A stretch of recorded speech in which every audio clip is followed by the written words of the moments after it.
It's time for high school football here on YamhillToday.com.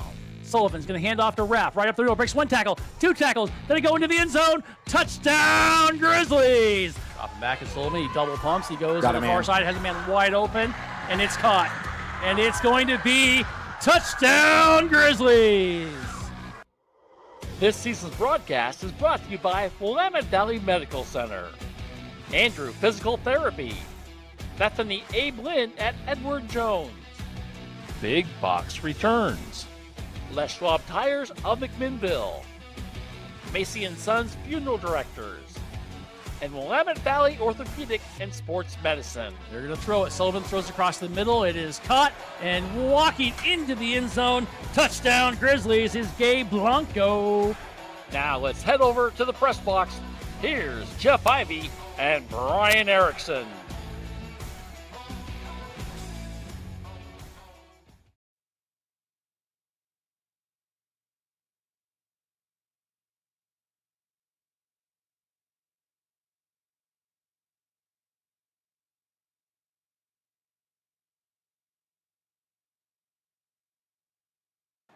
And welcome here to Hillsborough Stadium. Brian Erickson along with Jeff Ivey as we are here for tonight's action. And Jeff, we have got a very exciting game, an interesting game that has a lot of implications for next week. Yes, it does, Brian. And wow, it doesn't get much better than this, does it? End of the season, McMinnville on a 5-game losing streak would really, really like to come out with a victory here tonight on the road here in Hillsborough playing Century. Of course, both teams have an 0-4 record in the league, and the Century is on a 4-game losing streak, McMinnville on a 5-game losing streak. So one of them is going to finish on a really long losing streak, and one of them is going to finish on a 1-game winning streak.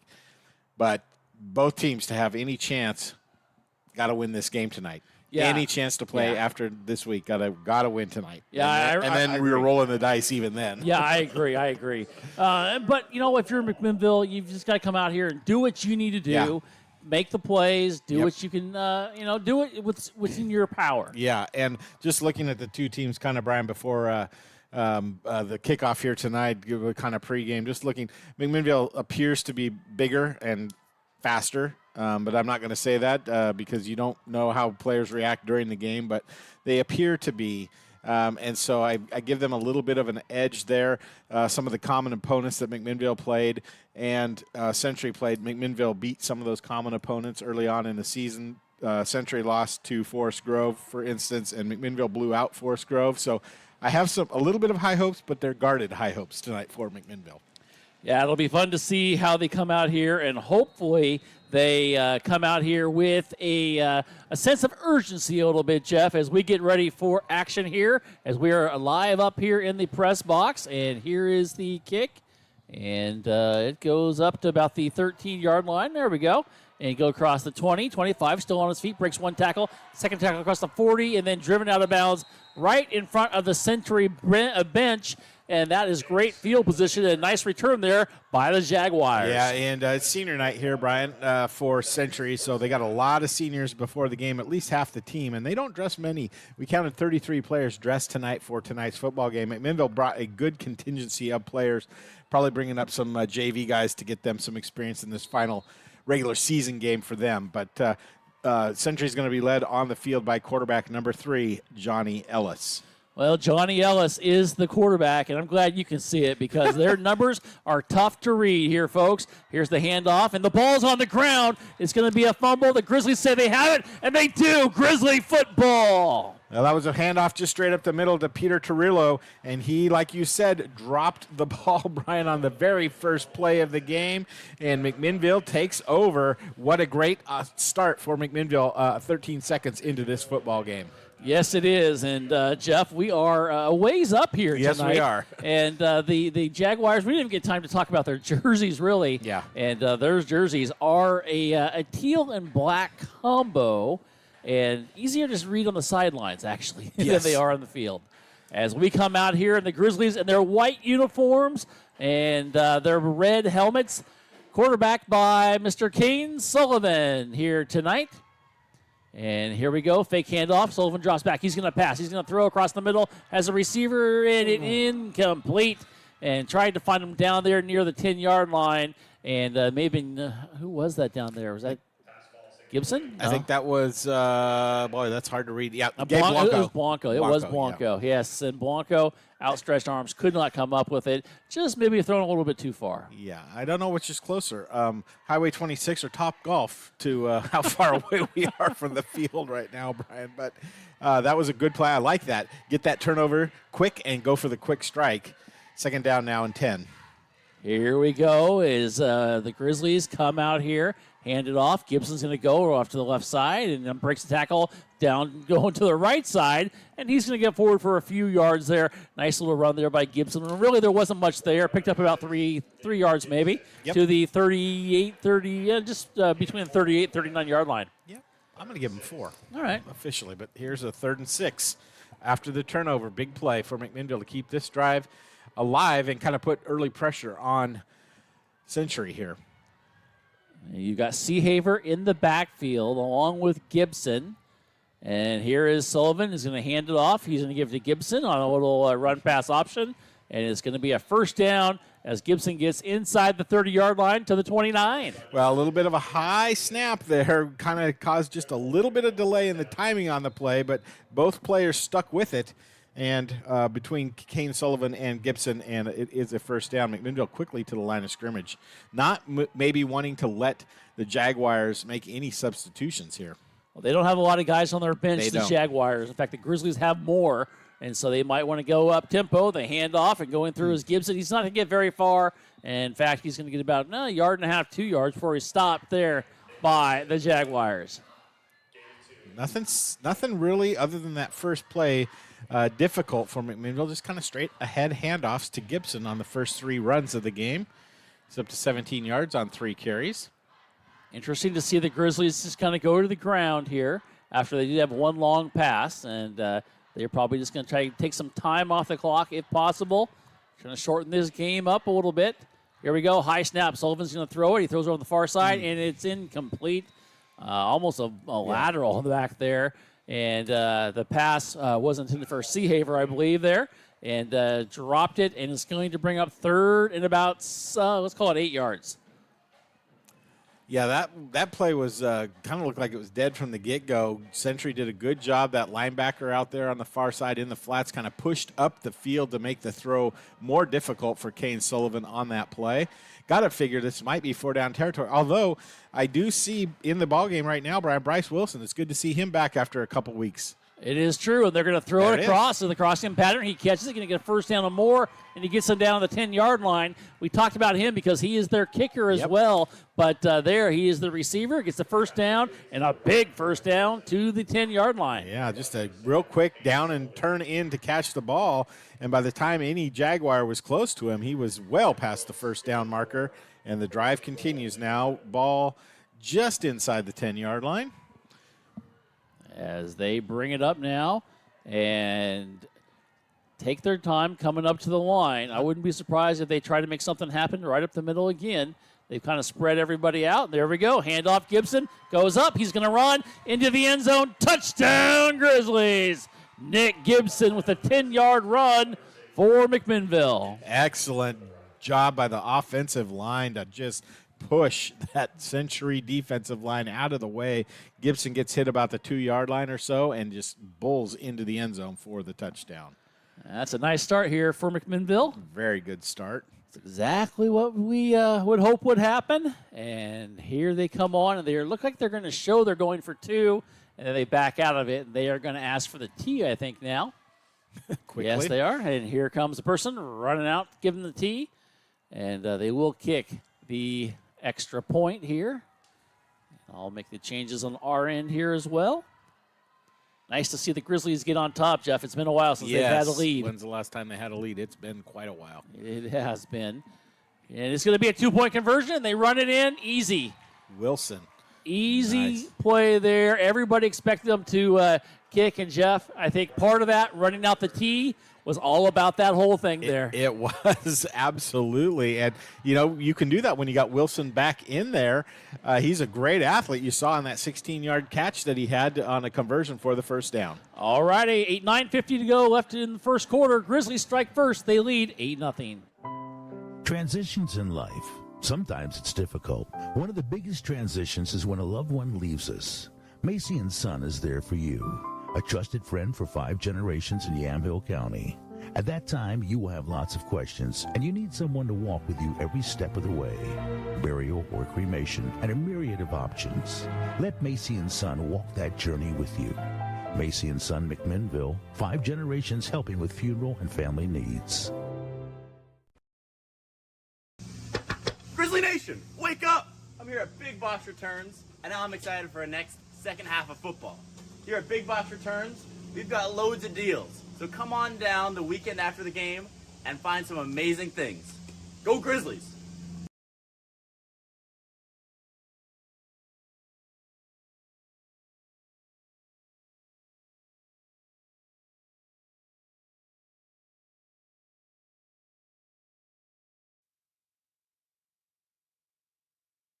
As we come back here, Brian Erickson, Jeff Ivey, and we've got lots going on here as they do come back with the kickoff, Jeff, and another decent return there for the Jaguars. Well, it's good to see Wilson kicking off, Brian, but the ball's not quite going as far as it did early in the season. And like you mentioned, Century able to bring it out here on the left side on the return out to the 34-yard line to start their second drive of the game. All right, Jeff, and if you're the Century, you've got to get your running game going. Yep. Big problem there with the fumble, right?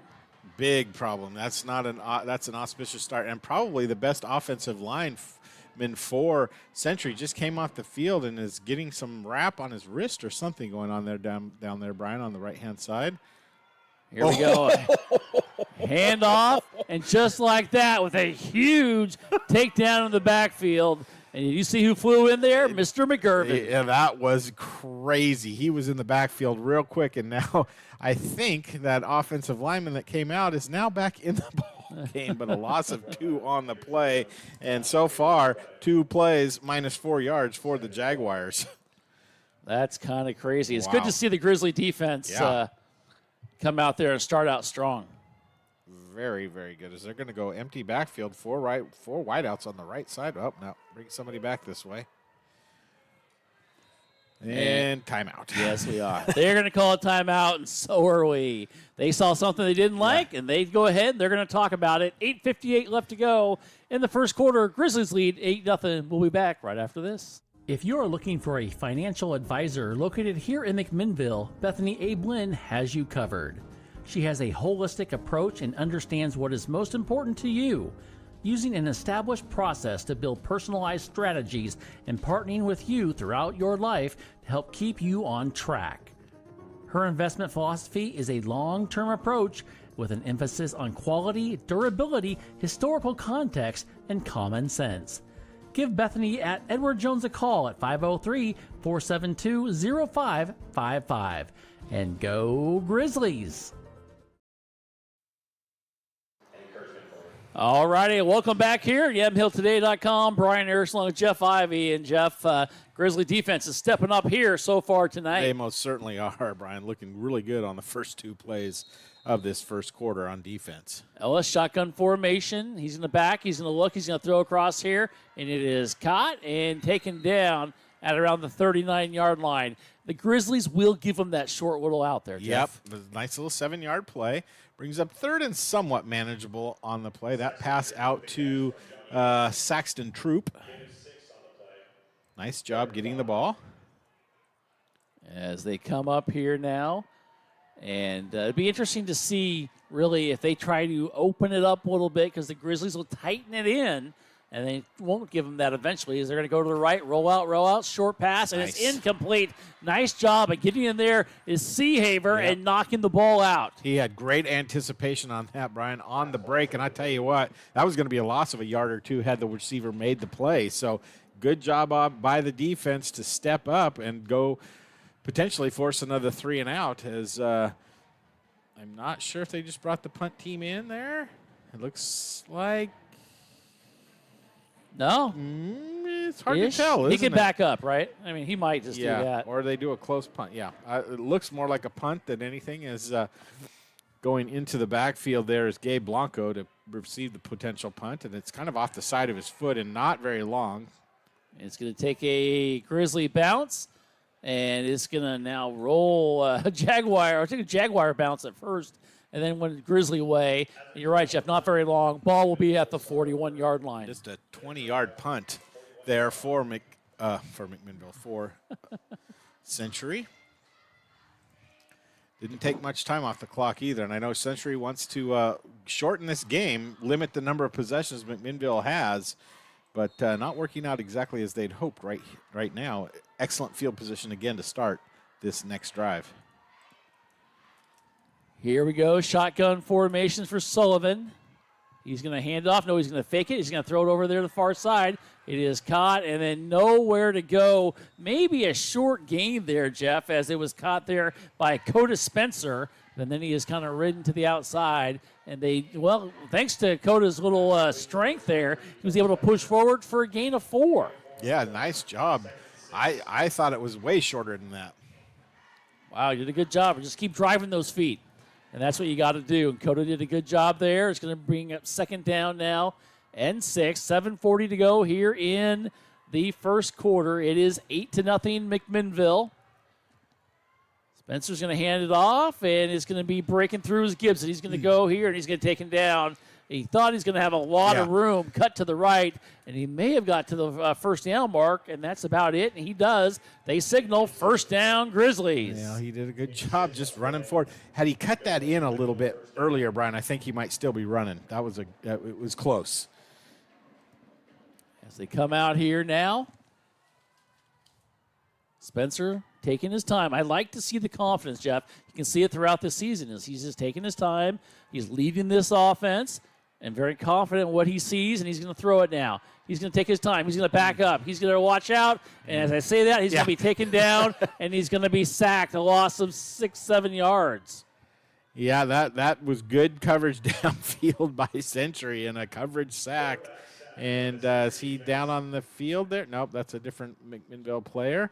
And, McMinnville has had their problems with their offensive linemen staying healthy as well throughout this season. But Kane sacked for a 7-yard loss back to the 44-yard line, brings up second and long. 6:30 to go. We got Dan Hughes out there giving us some scores, so keep getting them in, Dan.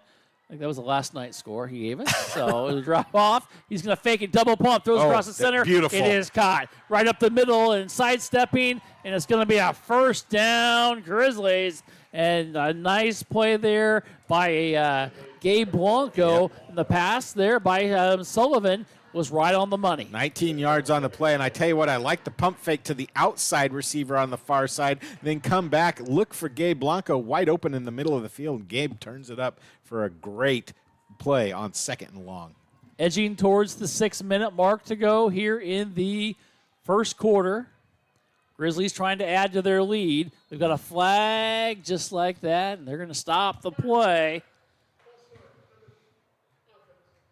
Now we got a false start. Not sure the number. Yep. It conveniently went out as the number was being said. Yeah, so. did they hit the mute button there? I don't know, but yeah, I could see that like half the offensive line may have false started on that play. But it's nice to be able to hear the referee and actually make the announcement. Something here at the stadium that they were testing before the game. I tell you, though, Jeff, the lighting, beautiful. Isn't it great? It looks great on the stream. We've got a great view. Can't tell the numbers from the Jaguars, but this is a great place, Hillsborough Stadium. Here goes a little handoff here, going on the near side. Going to go right up the field. Goes near the 25-yard line, right in front of the Jaguar bench. And we've got a flag, however, down there at the 35-yard line. Way past the play. There's no reason for an official to call that 15 yards behind the play right there, Brian. The player, yes, there was a hold. I saw it, but the play was 10 yards by him when he was even close to holding. Oh, that that was close to a first down, and now it's going to really be backed up as they're going to make it 1st and 20. It's one of those things that you see on game film, and you're like kicking yourself after that. And, Yeah. You're right, Jeff. He was way down the field, didn't have to worry about it. Unfortunately, just got a little handsy. Yep. 5:24 to go. Shotgun formation. Seahaver is in motion to the far side. Sullivan draws back. He looks, throws it over there, kind of lobs it up in the air. Oh. And there's a face mask on Seahaver. Flags come flying in. And it's just one of those inadvertent ones. As tried to reach out, Seahaver made the move, and the hand went up into the mask, pulled him down. And that was a very dangerous pass, however, because Sullivan just floated it. Yeah, and it seemed like it was in the air forever. But Seahaver did a good job, and then they're going to get the 15 yards on top of it, and that should give them the automatic first down. So kind of bailed out there. Are they going to get enough yardage for the first down? Let's see where the officials mark it. Yep, they're going to take it down to the 22-yard line, 23. 22. We have the version of the call that's very sparse. Yep. And I think That might be on purpose. It might be. But they were testing out their Yes. mics there, which is kind of nice to hear. As we get back into screen here, it is going to be first down for the Grizzlies. They lead 8-0, 4:53 to go here in the first quarter. Here we go. Sullivan's going to keep it, going to run it himself, and he's going to get into a pile of Jaguars, and not before he picked up 9 yards. Nice run there by Mr. Sullivan. Beautiful run.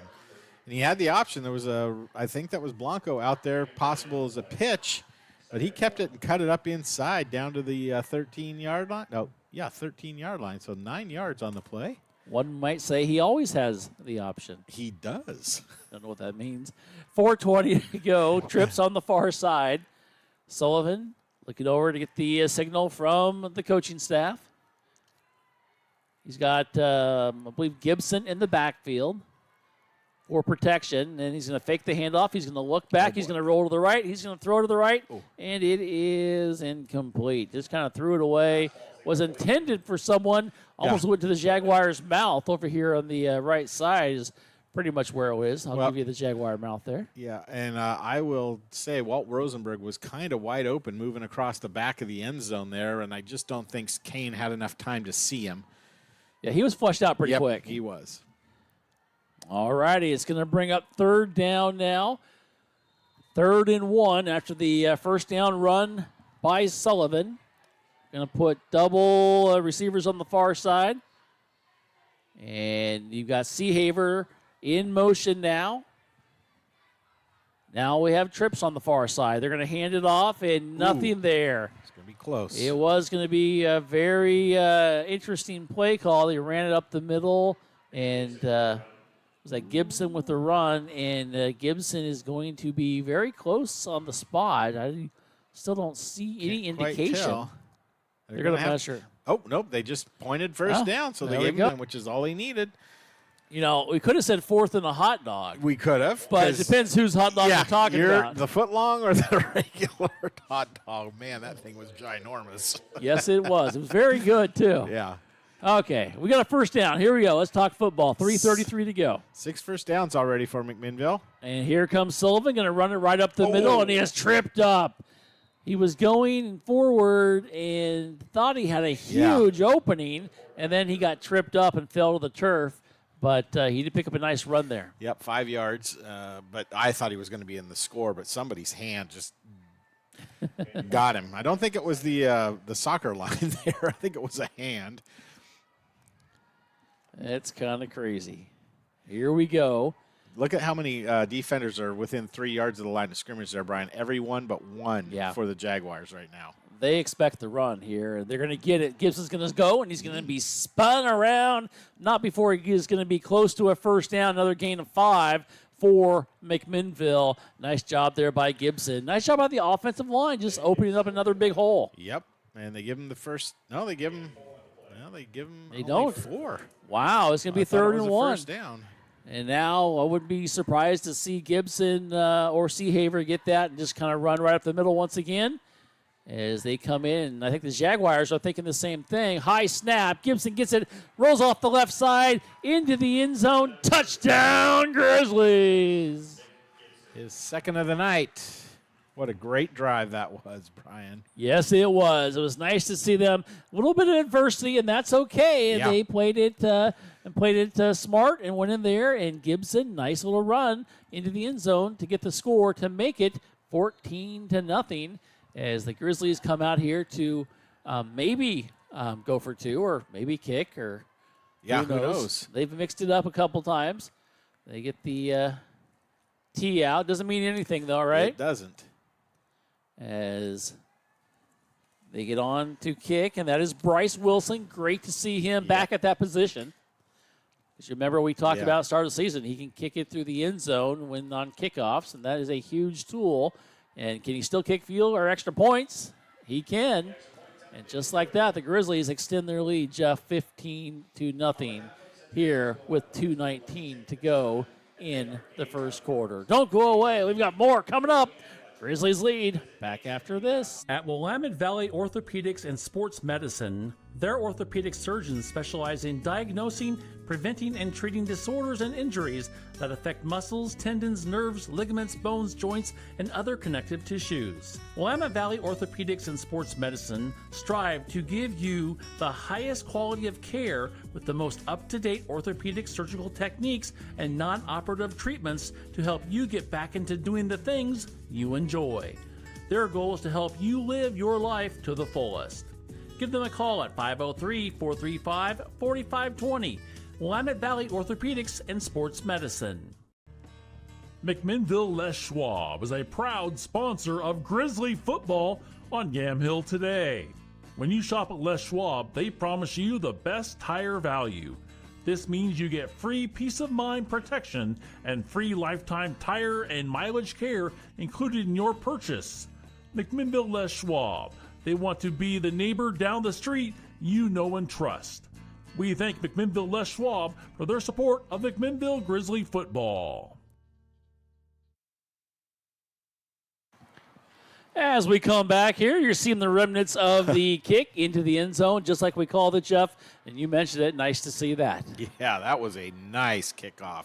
Right to the goal line. And, of course, once the ball crosses the goal line in high school football, it's immediately dead and a touchback. So good job by the kickoff coverage team now as McMinnville kind of shifts their front here on the front first play of scrimmage on this third drive for Century. Ellis shotgun formation. He's going to look here the near side, looking, he throws, and it is caught right here and gets the tackle. Is almost actually intercepted and maybe gets back to the 26-yard line. The pass was caught there by Saxton Troop.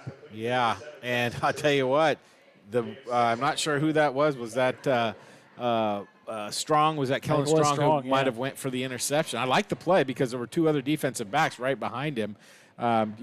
Worth going for it to just give up 6 yards on the play. I like the aggressiveness on defense right there. Exactly. When you're up at 15, you have a chance to be aggressive. Yep.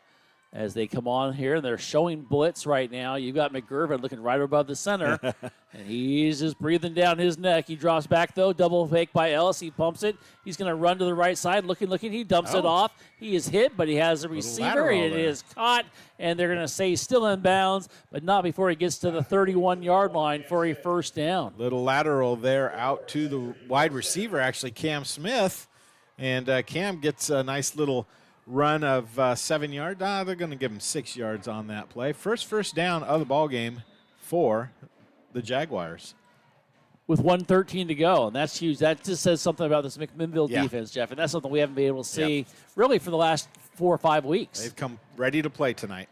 Yes, they have. Jaguars go high snap, but Ellis, he does come down with it, and he's going to go, and he's going to scoot, and he's going to get hit. He's going to get hit for a loss of 2 back to the 30-yard line. And is that McGurvin who may have came in and made that hit or gets credit for the sack, I believe.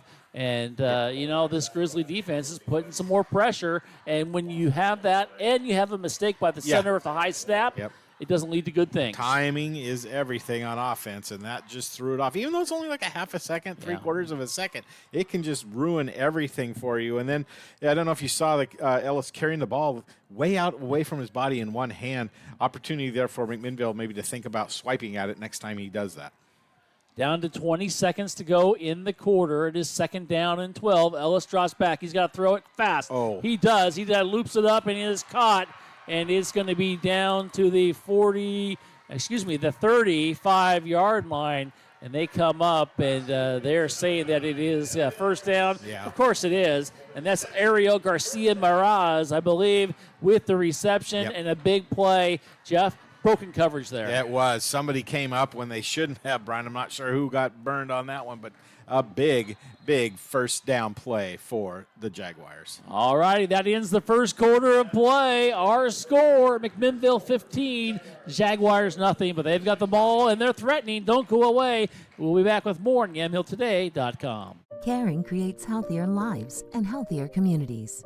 And when you need health care, we're here for you, providing medical expertise with a human touch, right here at home, whenever you may need us. From welcoming newborns into the world to life-changing surgeries, routine health screenings to life-saving emergency care, we're here to provide compassionate, high-quality health care to you and your loved ones. From the routine to the unforeseen, we're here for you. What is Big Box Returns? Big Box is rugs. Big Box is refrigerators. Big Box is pillows. Big Box is air filters. Big Box is luggage. Big Box is sporting goods and American Girl movie night. Big Box is flooring. Big Box is bedding. So that means Big Box is lighting. Big Box Returns. Open Saturday and Sunday, 9 to 5. As we come back, right away, going to action. The ball's thrown on the far side, and it is incomplete. Jeff, you tried to call for it. One of those passes. Another one just lofted up there, and there was a chance to. Yeah, Seahaver almost came over. Did a good job of knocking it away, but dang, that ball was in the air a long time. Yes. And that always makes it a little bit dangerous. As we are in the second quarter now here from Hillsborough Stadium. And Grizzlies have looked very good offensively and defensively here tonight. And let's see if they can keep it up as they do lead 15-0. Here we go. Ellis draws back. He's looking, and he's going to go. He throws it backwards. You're right, Jeff. And they're going to need to pick it up, and they do. And that's McGurven who comes up with it, and he gets it to the 40-yard line, and it will be Grizzly football. Well, it may not be because I think this umpire is going to call roughing the passer, Brian, on the tackle. I have a bad feeling about this. Well, you look back at it, and then he's just going for it, and then the quarterback tries to just get rid of it. Yeah. I think he was disoriented and threw it backwards. Totally backwards. And McGurven lands on it. Should be McMinnville ball. They're talking about it now, and it looks like, Jeff, they are going to move it backwards, and it looks like it's going to be Grizzly football. Yep, the official walking over, pointing that it is another turnover there. So a great job on the sack and forced fumble. Second fumble recovery of the night for McMinnville, and a decent drive for Century thwarted. Yeah, and just once again, it was they actually took off the flag. There was a flag that was thrown. They picked it up. They picked it up, and we've had every game this season. Yes. The flag that's been picked up. Just wanted to say. Why throw it? I just want to say. That's all good. But you know what? It all's good that ends good, right? I hope so. Something like that. All right, Grizzlies now, they have a chance, Jeff, to just keep going. And here we go. Sullivan, shotgun formation, 3 receivers on the far side. Let's see if they decide to go for it right away. Hand off to Gibson. He stutters to spring 1 tackle, 2 tackles, 3 tackles. He's still on his feet. Going to the right side. The 5. Touchdown, Grizzlies! Gibson with the run. What a play. What a job by the offensive line to open up that hole. Well, have a night, Nick Gibson. Have a quarter and 26 seconds, Nick Gibson, as that is going to go for his 3rd touchdown of the night, and he's up to 80 yards, Brian, already on the ground.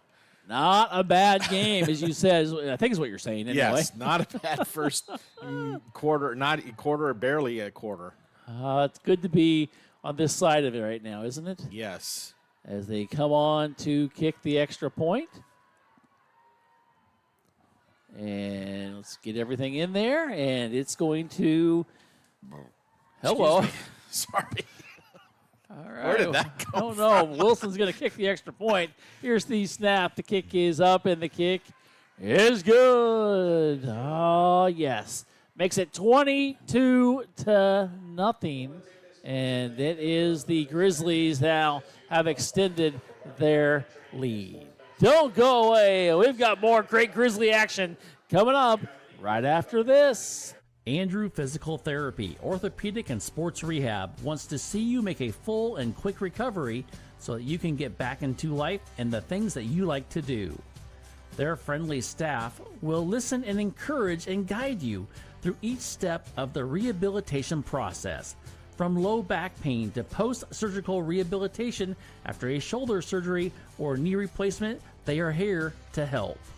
They also offer treatment for sports injuries and hands-on personal training for those who want to perform at their athletic best. Andrew Physical Therapy, Orthopedic, and Sports Rehab.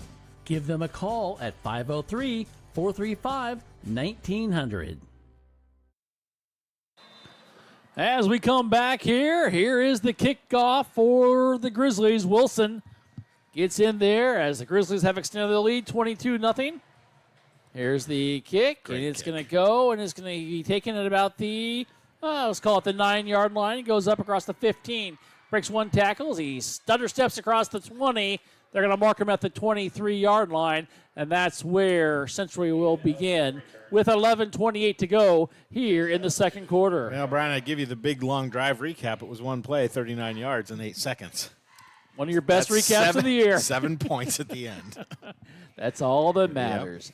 Yes. Hey, glad to have you here, and we're going to find out tomorrow where playoffs are, and we'll kind of let you know what our plan is and everything. When we'll discuss that in the morning, where we're going to be. We'll at least be covering it some way, somehow. As here we go, I ran right up the middle there by Century, and going to pick up about 4 yards to the 27-yard line. Continue that thought. We'll figure out exactly where the Grizzlies hopefully will be, and then where we'll be. And we can't do video coverage of the playoffs, so we will bring you either some type of audio or some type of updates in some way, somewhere, as we come into that particular part of the season next week. Shotgun formation. Ellis is going to throw it. He's going to look here. He's going to throw it right below in front of his bench. And a huge hit there. And what a job there by the Grizzlies. And coming out and making the big play, Gabe Blanco. And here, we'll take that right there as they come up to with 10:33 to go now, as the Grizzlies are playing well defensively as well as they come up here now.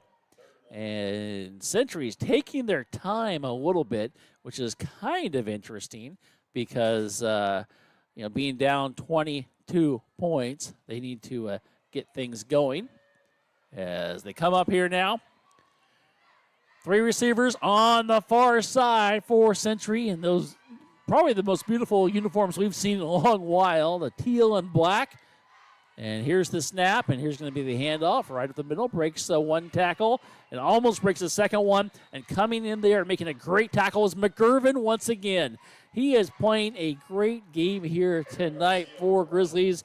Defensively, Gavin comes up there and makes a nice big play. It does get a first down, though, for Century. However, it's nice to see that's just small yardage right there as we've hit 9:43 to go here in the second quarter. It is 22-0.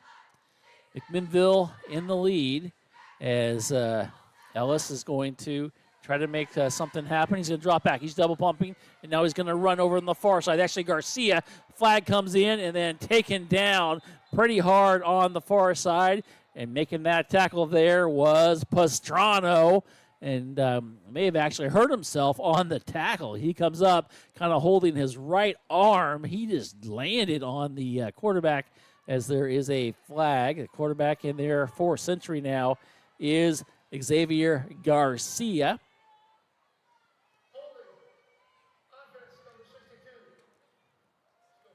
All right, they call the hold there, as you may have heard that. And, there is no 62 on the roster, so Noname has entered the building once again. Hillsborough Stadium's full of Nonames as well. As we come back here now with 9:16 to go. Garcia, shotgun formation. He's going to roll, look to the left. He's going to kind of run out, and he's going to be scooted out of the pocket. Flags come flying in once again, and Xavier Garcia is hit, and not before he got back about 8 of those yards as he gets to the 35-yard line. And that is going to be another flag against Century, as there are 2 flags back at the 21-yard line. And that's a tough one. As they come in here, and they are going to back it up. As they move it way back. Hope you're having a great night here tonight. Brian Erickson along with Jeff Ivey. And I want to say hello. Got a few people who are texting me and saying hello. And want to thank them for all their support this year. Ruben, thank you so much. Appreciate what you've done. Dick Mason also thank you. And we still got something we will hopefully be telling you in the near future. As we come back here now, and another penalty makes it first and a long yards to go. As they draw back, they're going to throw. They're going to dunk it off. It's going to be caught. He's going to break across the 25 and then gets to about the 29-yard line. And run there by Aiden Ellis. And Ellis was the quarterback to start this game for Century. Now he's going into either a slot or wide receiver position and picks up some yardage there, as it's going to be, it was second and 19 now. It was second in about, maybe 30, 28. And Ellis there with a nice little run. And we've hit the 8-10 mark to go here right now. As they come up, shotgun formation for Garcia. Trips here on the near side, double receivers on the far side. He's trying to step up, and he is going to be taken down. Nice job there of just swooping in. Breaking off his defender was Rosenberg, and he comes in and he makes the tackle. Nice to see Walt there stepping up there and making the play on the defensive end of the ball. And it's going to bring up 3rd and long for the Jaguars. As they come up here, if you're Century, you're kind of stymied a little bit here because this Grizzly team defensively has done very, very good. As we see some of the band members coming up here as they're going to perform at halftime. I've been promised a really good halftime show as Gonzalez drops back. He's going to look on the far side. He's going to run, and he's going to be hit, and he's going to be tackled down there once again, ridden to the ground there by McGurven. And that will bring up 4th down and 18 with 6:54 to go here in the second quarter. Good job defensively. It is great to see these Grizzlies running all over the field and doing what they need to do to come up defensively, as McGurven does a great job of just riding the quarterback down to the ground. And that, like I said, going to bring up the 4th down as they come on to punt. And here we go. And here is going to be the punt, and it's going to be an okay one, I guess. It's going to take a Jaguar bounce to the 35 and then out of bounds. And it'll be out of bounds at about the 40. Well, they're going to move it back to the 39-yard line. That's where McMinnville will have it to start this possession. And, it'll be fun to see now how the offense, Jeff, steps back in here and tries to make something happen, because the defense has done it all night long. They have, Brian, and it's good to see that they stood stiff after a couple nice plays for the Jaguars. So now one of the longest field position starting points of the game tonight for McMinnville. They're going to start at their own 39-yard line. 6:17 to go here. 22-0 is our score, as we've got a timeout, I believe. Coach Tomlin just said, let's go ahead and talk about it, and we will as well. As Jeff said, 6:17 left to go in the second quarter, 22-0. All McMinnville. Don't go away. We'll be right back.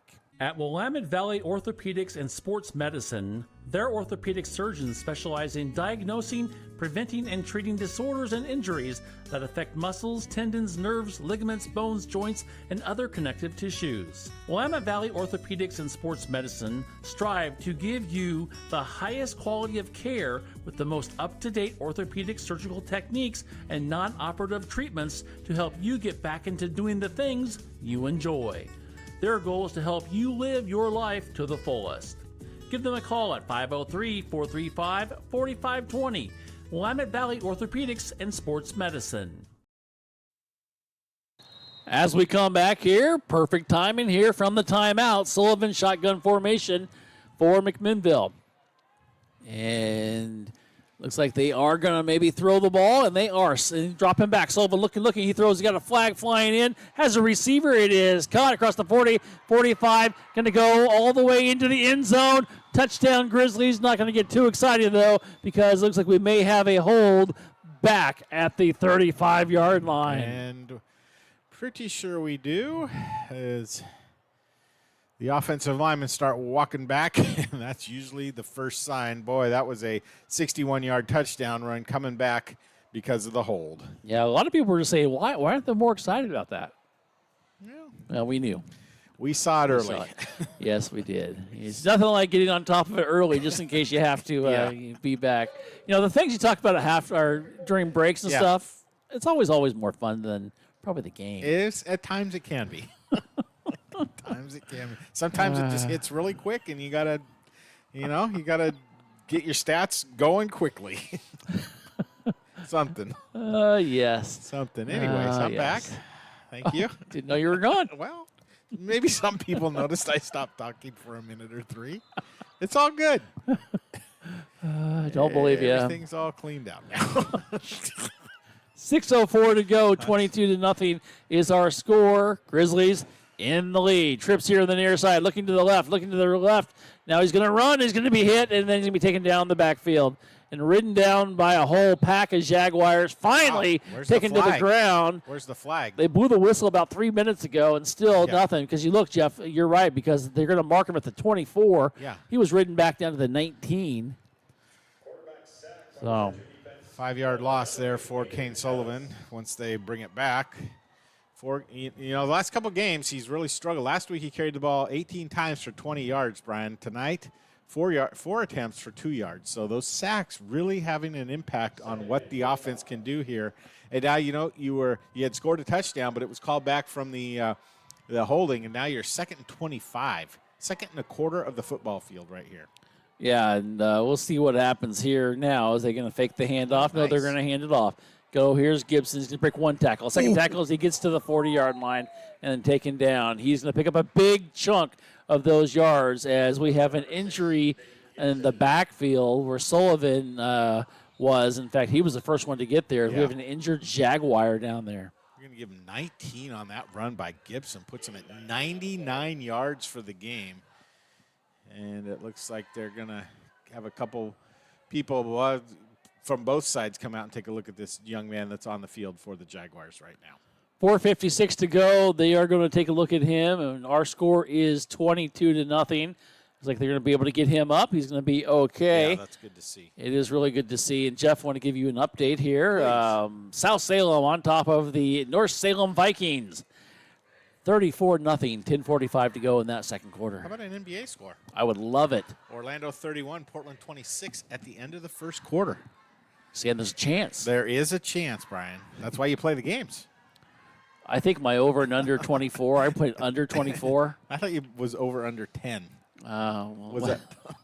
I might be right on that too, right? Well, I hope not. I want it to be a good year for the Blazers, but wow, they did not start off good the other night. But and then worse today with Anthony. Yes, Anthony out 4 to 6 weeks with a torn ligament in his thumb. So I was just really shocked and surprised to hear that. But let's get back to this game. 3rd and 6. Big play here. They're going to throw it. They throw their far right side, and it's underthrown. Just tried to get it to Strong. He just underthrew him. Yeah, and I think those backside pressure plays that Kane has had a couple times tonight kind of got to him, and he rushed that pass just a little bit, if you ask me, on that play. He had a little bit more time, I think, than he realized. Well, they're going to bring on the punting crew now as Wilson is on the punt for McMinnville. First punt of the night for McMinnville. Yeah. That's good. Wilson. They've been averaging about 33 yards per punt on the year, but with Wilson back in there, you should expect to get a little bit farther. He's got a strong leg, as we see on the kickoffs and the field goals. Standing at the 30, not a good snap, but he does get it off barely, and he does get a pretty good one off, and it's going to be out of bounds at about the 30-yard line, and Grizzlies almost got on top of that one. And it will be Jaguar football with 4:31 to go, and let's see now what the defense can do once again. Well, that was technically a muffed return there. The ball went right through the player's hands, hit his knee, and kicked sideways. They're lucky to avoid another turnover right there, Brian. The Jaguars have struggled this season. They are 1-7 on the year. Their only win was against Aloha back, I believe, in the third week of the season. As we come up here now, ball at the 29-yard line. And they have mixed up their quarterbacks out there. Garcia back in there at quarterback. He drops back. He's looking. He's got some pressure now. He's going to roll, and he's going to throw it, and it's going to be almost picked off and almost caught at the same time. Ackerman was there. I think McGurven was in there somewhere. And I believe also in there was Blanco. And I was kind of surprised that none of them got to it. And about half the other rest of both teams. You could pick a number there as quarterback Garcia comes over to get the next play, Xavier Garcia. Garcia in his second possession now of running the quarterback scheme for the Jaguars. And Ellis, who was the starting quarterback, is going over to the far side in a wide receiver position once again. The second time they've done this here. Second possession in a row they've done this. Bad snap, and they got to throw it, and it is caught in and out of traffic, going forward and then backwards again. There's a flag, and then getting hit and getting thrown forward for about 4 yards. However, there's a flag back in front of the Jaguar bench. We might have a lineman downfield here on this play, Brian. Nope, we're going to call a hold. Usually when you see that line judge drop the flag 2 to 3 yards away from the line of scrimmage, it's a lineman downfield, but they saw a hold here on the edge, so back it up. Century, Jeff, has been penalized numerous times here tonight already. Yes, that's going to be number 3 for them. And really, when your offense is struggling, you're having a rough year win-wise and everything, you got to take away those penalties because they hurt even more. Absolutely. And you saw what happened to McMinnville. Yeah. Holding penalty took away a touchdown. Garcia drops back. He's got to get rid of it quickly. Nice he does. It is a good catch, and is right in front of the Century bench. And was that it's Mraz there. Is that Garcia who Mraz caught it? But I think the funny part was Wilson. He just kind of flung him out of bounds, and he just kind of flopped in front of the bench. Mraz, of course, had that big pass play from Johnny Ellis earlier in the game. The biggest play of the night, 35-yard pass play. 3rd and 9 here. Important play for the McMinnville defense. Maybe get the ball with 3.5 minutes or so to go, and you might be able to score. That seemed like a false start there, but Garcia goes back, and he's going to try to run it, going right up the middle, and he is hit, not before he picks up a first down, and that will keep it in their possession, and that's exactly what they needed to do. One of the few times they were actually successful on 3rd down. Yeah, only the 3rd first down of the game for them, and that field wide open in the middle, and he pulled it down. Did a good job of knowing how far he needed to get and bowled ahead for the first down. You know, the Grizzlies really need to step up defensively because if they let the Century score, this game could get interesting quickly. Here we go. Shotgun formation. Garcia drops back. He looks. He's going to be hit. He's going to take him down. No, he got the ball off. He did get the ball off. Out here to Cam Smith on the near side, but he took a shot, Brian, and I could see why you thought maybe he didn't get rid of the ball, but just at the last second, the ball come flying out, and Cam makes a great catch along the sidelines here at the 46-yard line, pick up a 15. Wow. Well, the defense had him snubbed. They did. And Garcia doing a good job of getting rid of that ball, and that was a huge play. And interesting that Garcia didn't start this game. Maybe it's just premeditated that they do it one quarter or whatever. But Garcia has looked pretty good here, taking snaps for the Jaguars. I have him at 3 of 4 for 26 yards. Double bumps. He's now be flushed out, and he's going to be running. He's got a blocker, and he's going to cut it up. A flag comes flying in. He cuts it in. He's going to pick up about 4 yards, but there is a flag back at midfield. Got a feeling we're going to have a block in the back on the wide receiver that was trying to seal the corner on that far side, Brian. That's my guess, and I'm going to stick to it. Well, the official is going to come up there, and he's going to make sure he gets the right call. And they're going to talk about it. Yeah, the flag was at the 50. Yep, block in the back. There you go. Jeff got it right with 3:15 to go. Mark it down. And, if you're McMinnville now, it'd be nice to stop him here. You've got 2 more timeouts if you want to use some. But I think it'd be a huge play here. Definitely get some points on the board once again for either squad. Absolutely. And they moved the ball back to the 44-yard line. So that is a costly play. And now first and 20 on for the Jaguars. And, clock stops, so that helps McMinnville as well. Really like to see another turnover. Got 2 already.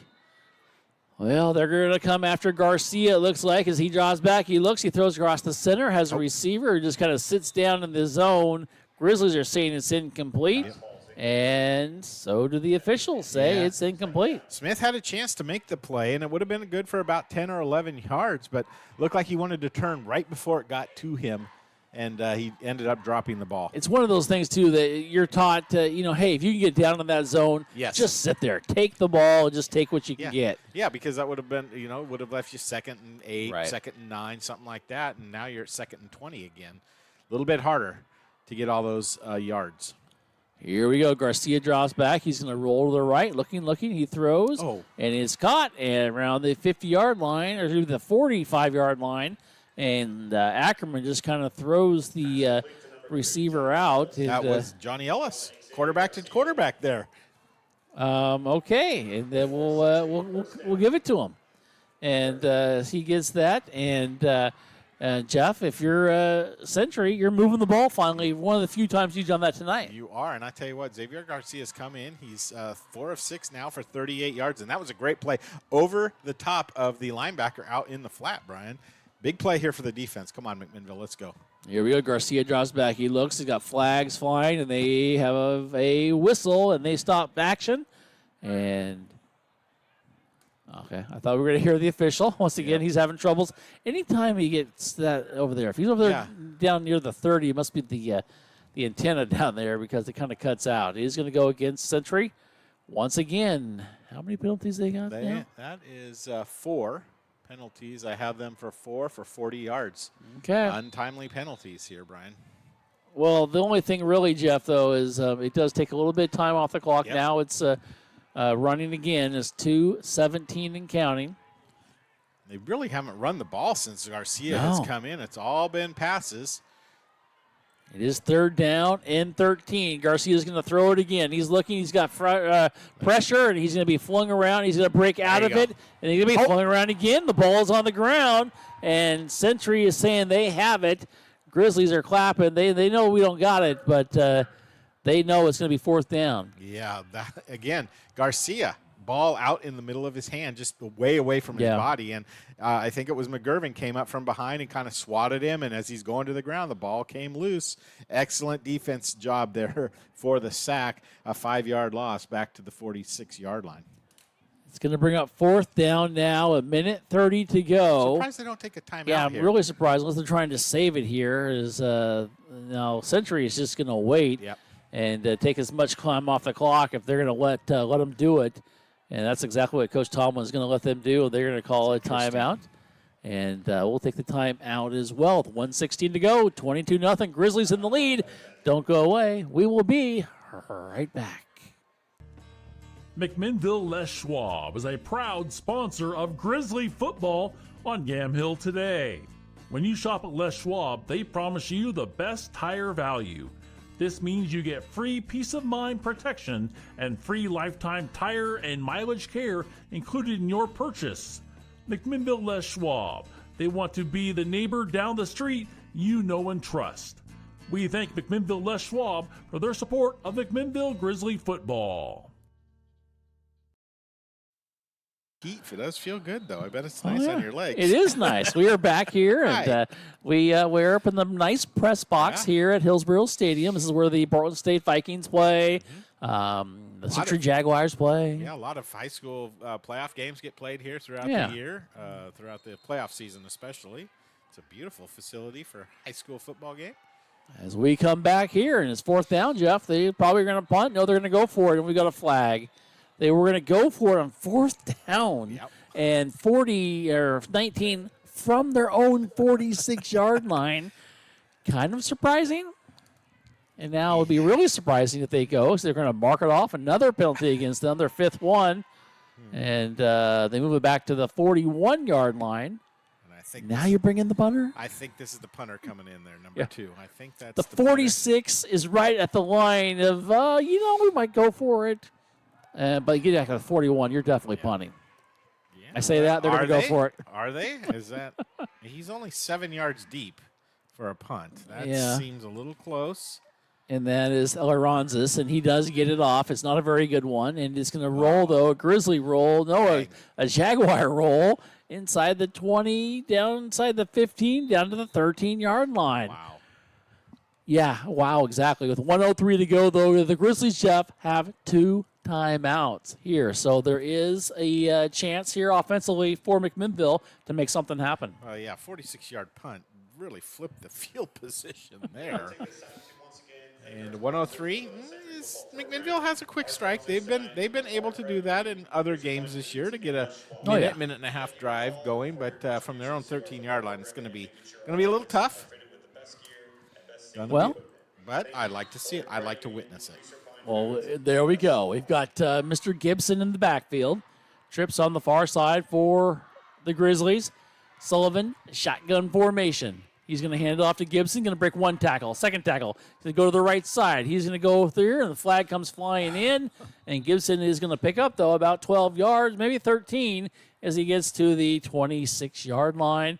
But as we said, the flag goes flying to about the 23. And then the flag comes in from 20 yards away from the play. Oh, mercy. How many penalties in McMinnville tonight? That'll be 4 for 35 yards. So we've had quite a few penalties tonight, really, compared to what we've had in the last few games. Yeah. But Gibson did have a nice run. It was a 12-yard, 13-yard gain, and they put the ball back to the 13-yard line. So really, no gain whatsoever. No gain. First down again. Well, let's see what they decide to do here with still 2 timeouts left. Jaguars have 1. Gibson with 112 yards here in this first half with 3 touchdowns. It's not bad. Not a bad half at all. Not a bad game for a lot of players. Not a bad season for some of us. Sullivan go high snap. He gets it, takes it down. He was lucky to take it down and just kind of get back to the line of scrimmage, maybe. And I don't think McMinnville's going to stop the clock now, Jeff, as I think they say, you know what, not going to happen. Maybe run one more up the middle. Maybe. And maybe if you break Gibson, you're good. But those high snaps, Brian, for both teams, have just been detrimental to the timing of every play. Get the ball down a little bit. Get it to where the quarterback is getting it at his waist rather than having to jump up 3 or 4 inches above his head to make the catch, and it just screws up the timing. Yeah, I totally agree. Especially in your 9th game of the year. That should be taken care of by now. All righty, here we go. And handoff, and just going to go to the right side. And just maybe a short gain there as he gets maybe just a little bit. We'll call it maybe half a yard. And that will end the first half of play. And, Jeff, the Grizzlies, a good first half. You're happy about that. Yeah. You think you can even have more, though? Yes, I feel like they left some points out on the field for sure, Brian. 1 or 2 touchdowns easily could have gone their way. All righty. We are here at halftime. The first half score is 22-0, and McMinnville in the lead on top of Century as they go walking off the field. And we've got the marching band, the performing band, getting ready for their big performance tonight. And it's going to be a doozy because they have come and pulled out all the stops, bringing in trailers and buses and everything else. It's going to be fun to see here at halftime. We'll bring in the halftime show. We'll bring you some stats. We'll bring you some scores and much, much more here from Hillsboro Stadium. Don't go away. We'll be right back. Transitions in life. Sometimes it's difficult. One of the biggest transitions is when a loved one leaves us. Macy and Son is there for you, a trusted friend for 5 generations in Yamhill County. At that time, you will have lots of questions, and you need someone to walk with you every step of the way. Burial or cremation, and a myriad of options. Let Macy and Son walk that journey with you. Macy and Son McMinnville, 5 generations helping with funeral and family needs. If you are looking for a financial advisor located here in McMinnville, Bethany A. Blinn has you covered.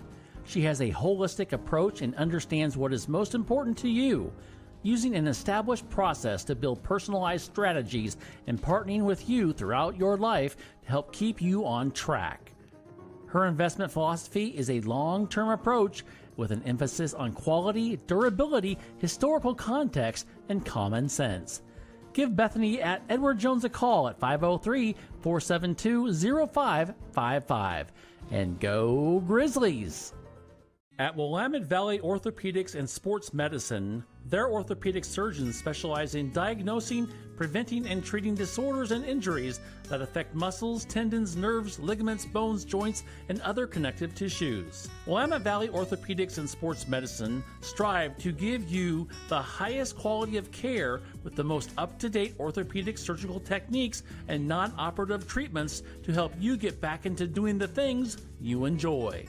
Their goal is to help you live your life to the fullest. Give them a call at 503-435-4520. Willamette Valley Orthopedics and Sports Medicine.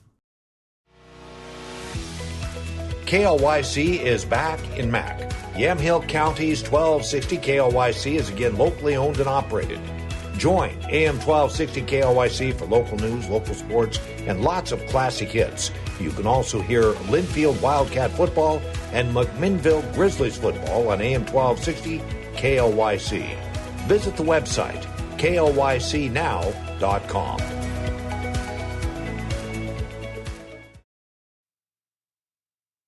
As we come back here to Hillsboro Stadium, Brian Erickson and Jeff Ivey. And Jeff, we are here at halftime. Grizzlies lead 22-0. And it is a game where the Grizzlies are very happy with what happened, especially in that first quarter. Well, 22-0, Brian, and you go out and score 15 points in that first quarter. That's a successful first quarter on the table there in the second quarter. But you know, you're 22-0. Let's not complain about that because you haven't been in the lead for many a game, like 5 or so. We'll take it. So this is a big time thing for them as we get ready. You know, it looks like it's going to be a big production show. It will be. I'm excited for it. It's very exciting.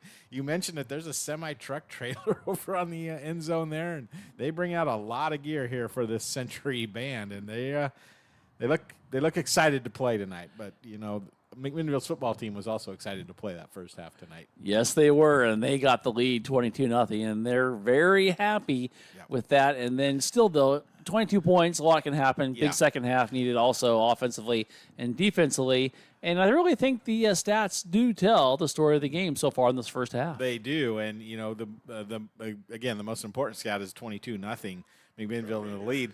But you also think about, as you look out there, Brian, a total yardage in the first half, McMinnville 160. Not great, but not bad. Jaguars had 70 yards, and if you take out the one big pass play, the 35-yard pass play from Johnny Ellis to Ariel Garcia Moraz, you take that out, they only have 35 total yards of offense in that first half. So McMinnville's defense doing a good job. They've been capitalistic. 2 turnovers on 3 fumbles tonight for the McMinnville defense. Total yards, 160 to 170, as I mentioned. McMinnville able to get 25 plays off for 6.4 yards total per play. Jaguars, only 18 plays in that first half for 3.9 yards.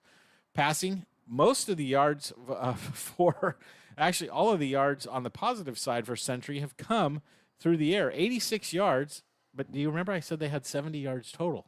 How do you do that? because you have minus 16 yards rushing tonight on 8 attempts. Kind of flipped that for McMinnville. 113 yards on 17 carries for McMinnville. 4 of 8 through the air for 47 yards through the air for the Grizzlies. Penalties, well, McMinnville has 4 for 35 yards. The Century has 5 for 45 yards. I mentioned the 2 fumbles. McMinnville has 1 punt for 28 yards and average, and Century has 2 punts for 33 yards average. Average drive start for McMinnville, the 42-yard line, and for the Century Jaguars, 30-yard line. Surprisingly, Jaguars had the ball for 3 minutes more than McMinnville, about 14 minutes to 11 minutes there 13 minutes to 11 minutes in that first half for Century. Looking at individual statistics, Johnny Ellis started the game tonight. He went 3 of 4 for the Jaguars for 48 yards. Then Xavier Garcia came in that second quarter and went 4 of 6 for 38 yards. Neither of them threw a touchdown. Neither of them threw a pick. Completion percentage for the team is 70% tonight for Century. Rushing the ball, Johnny Ellis been sacked 2 times for minus 28 yards. Peter Triulo has 3 carries for 0 yards. Cam Smith, 1 carry for 6 yards. Xavier Garcia has 2 carries for 6 yards. 5 different receivers have caught a pass tonight. Cam Smith, 1 for 15. Aiden Ellis, 1 for 2. Saxton Troop, 2 for 13. Ariel Garcia Moraz, 2 receptions for 44 yards to lead the Jaguars. And Johnny Ellis, quarterback / wide receiver extraordinaire, has 1 reception for 12 yards in the first half for the Jaguars. Looking at McMinnville's individual statistics, Kane Sullivan kind of started cold, went hot, then ended cold. Finished 4 of 8 for 47 yards, no interceptions, no touchdowns, 50% completion percentage. He's carried the ball 5 times for 1 yard, and we've noticed that the last couple of weeks he's had a challenge getting some big runs down the field like he was earlier on in the season, and you sometimes wonder if maybe that leg wrap that we see on him has affected him a little bit in that running ability. But Nick Gibson, you know what he said? I'm going to come in. I'm going to step up. We got some guys hurt. Hayden Church isn't playing tonight. He's not carrying the ball. Seahaver hasn't carried the ball tonight. So Nick Gibson, what's he do? He comes out, carries the ball 12 times, 112 yards, all 3 touchdowns for the Grizzlies tonight. So he's done a great job. Rice Wilson, good to see him back in the game, both at the kicking position and the wide receiver position. He has 1 reception for 16 yards, and that was a big play. They needed a 3rd and about 9, and he went down the field and got 16 on a little in curl route and then sped up the field for a couple more yards. Gabe Blanco, 1 reception for 19 yards. Grayson Seahaver, 1 reception for 8 yards. And Coda Spencer, a guy we haven't said his name much this year, but he stepped up, made a catch, 1 reception for 4 yards in that first quarter. We look at the scoring drive recaps really quick. McMinnville scored on 3 consecutive plays. On their first possession, they went 42 yards in 6 plays, taking 1 minute and 57 off the clock. Nick Gibson was a 10-yard touchdown run.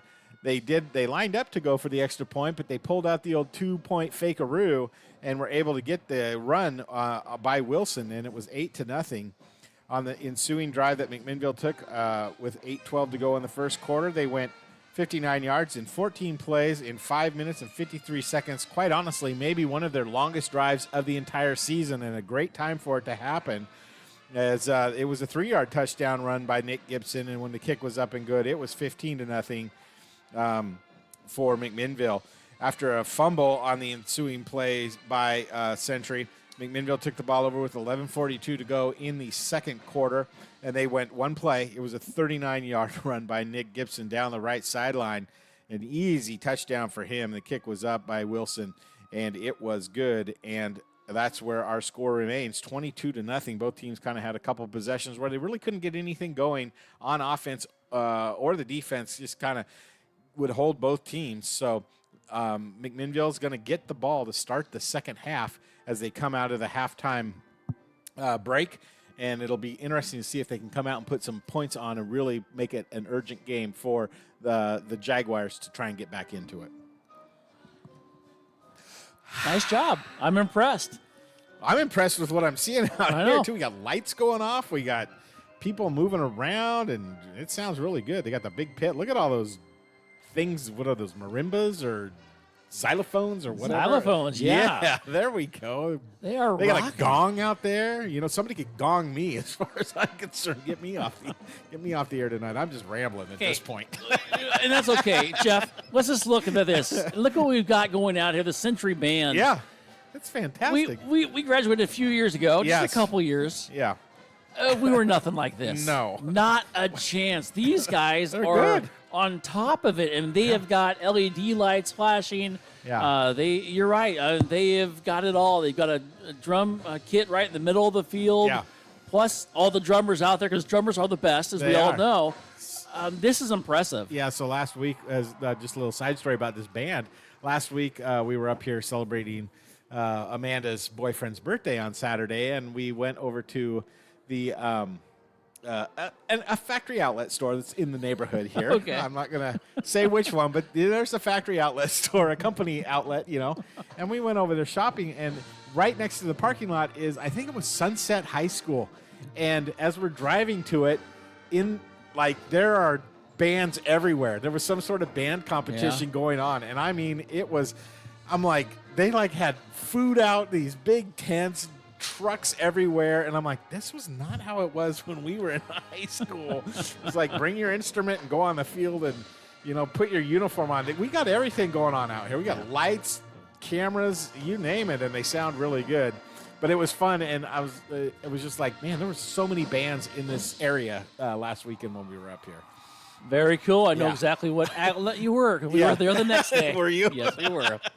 Oh, yes. What a great time we've got going on here. The band here from Century is looking fabulous, and they did an amazing job.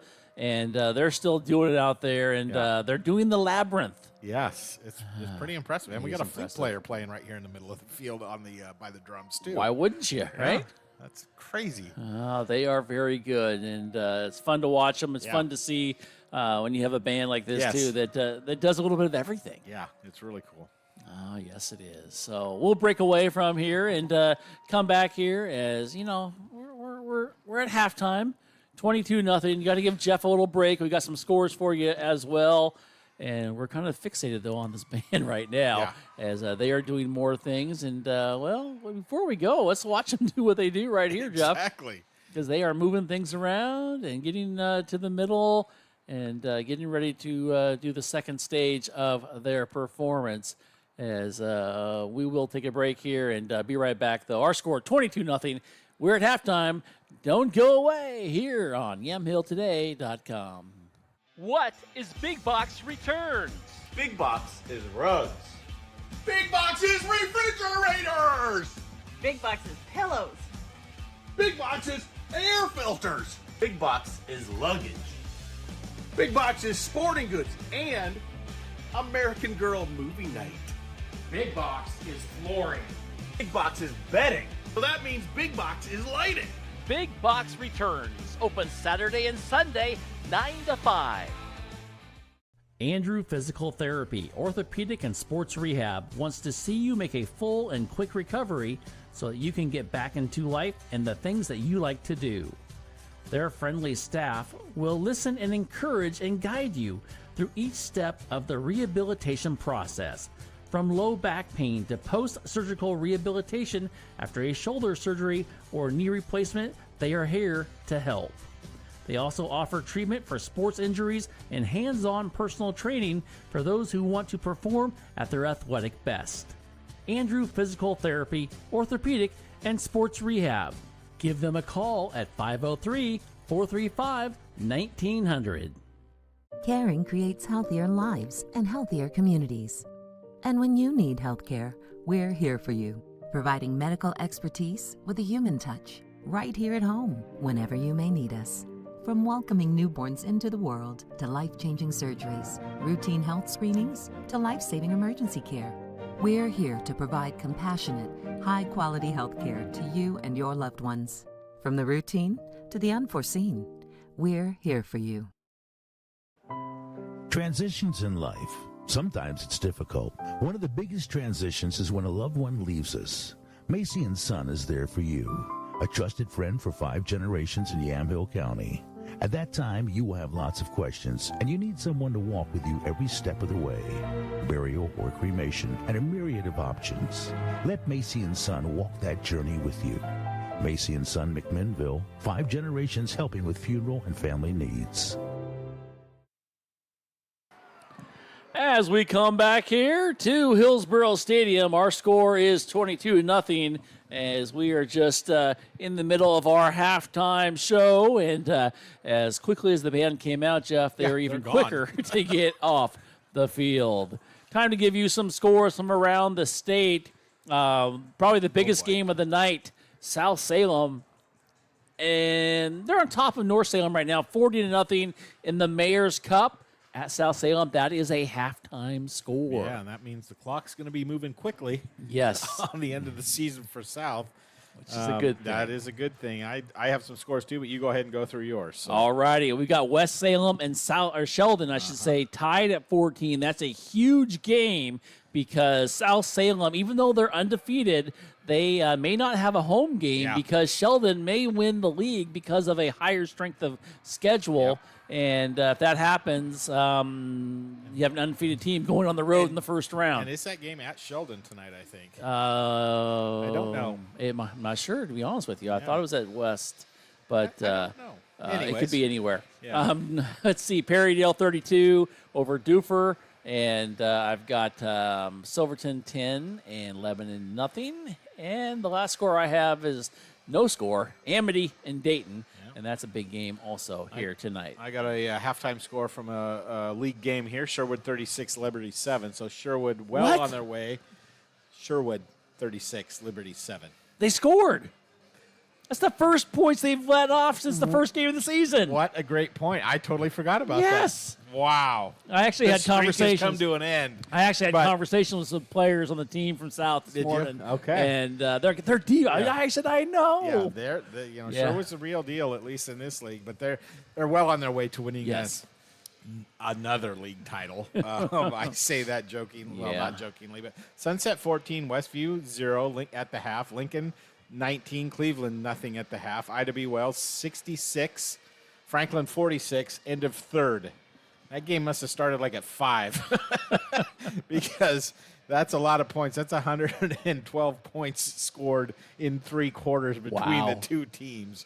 Let's see if I got Westland 38, Oregon City 7. A tough battle here. A team that McMinnville played a couple of weeks ago. Lake Oswego 7, Lake Ridge 13, Tualatin 10, Tigard 3. North Medford leads South Medford 7-0, and Roseburg 7, Grants Pass 3. And Grants Pass is one of those teams that is a potential, and I say potential, opponent for McMinnville if McMinnville goes on to win this game and Grants Pass falls just a little bit down. Those two could be opposite in the bracket. So that's a score to watch here tonight. Dallas up 40. What was my score here? I had a Dallas score from an update. I had Dallas 38 zip out over Crescent Valley at the halftime. And let's see, Wilsonville 14, Canby 8. Crater 14, South Eugene 6. Do you have a Springfield score? I'm looking right now, and I do not have one yet. Okay. And so always an interesting score, and I think they're going to make the playoffs potentially this year, which would be cool. They will. That's actually. Really cool. They've had a great season.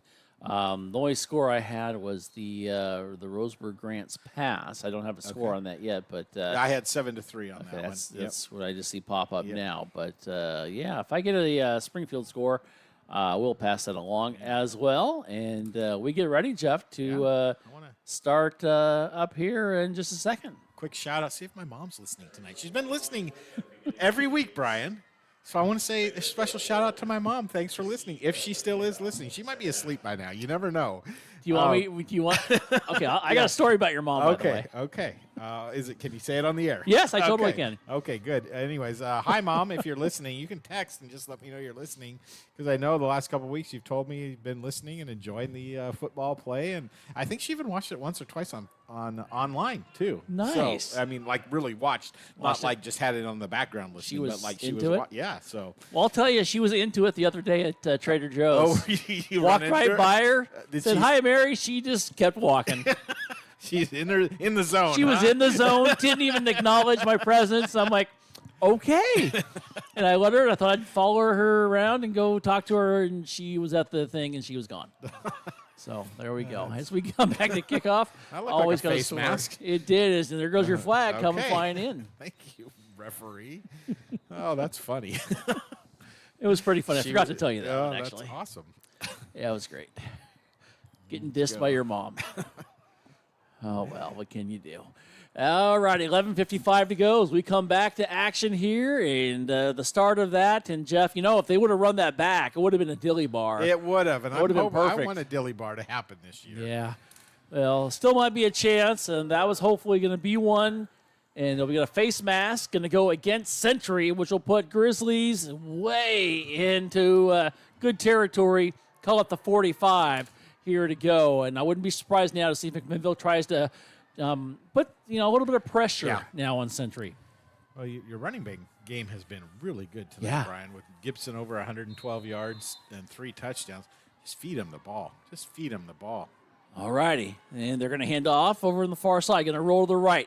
Going to go and breaks one tackle. Breaks the second tackle. Wow. And breaks a third one as he gets to about the 45-yard line. And that was a nice run there by Coda Spencer, who they're using a little bit tonight. Wow. And we haven't really said his name, as you said during the halftime. No, it was 1 reception, but he gets 12 on that play.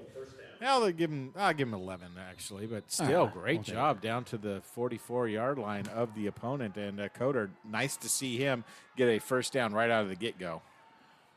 Here we go.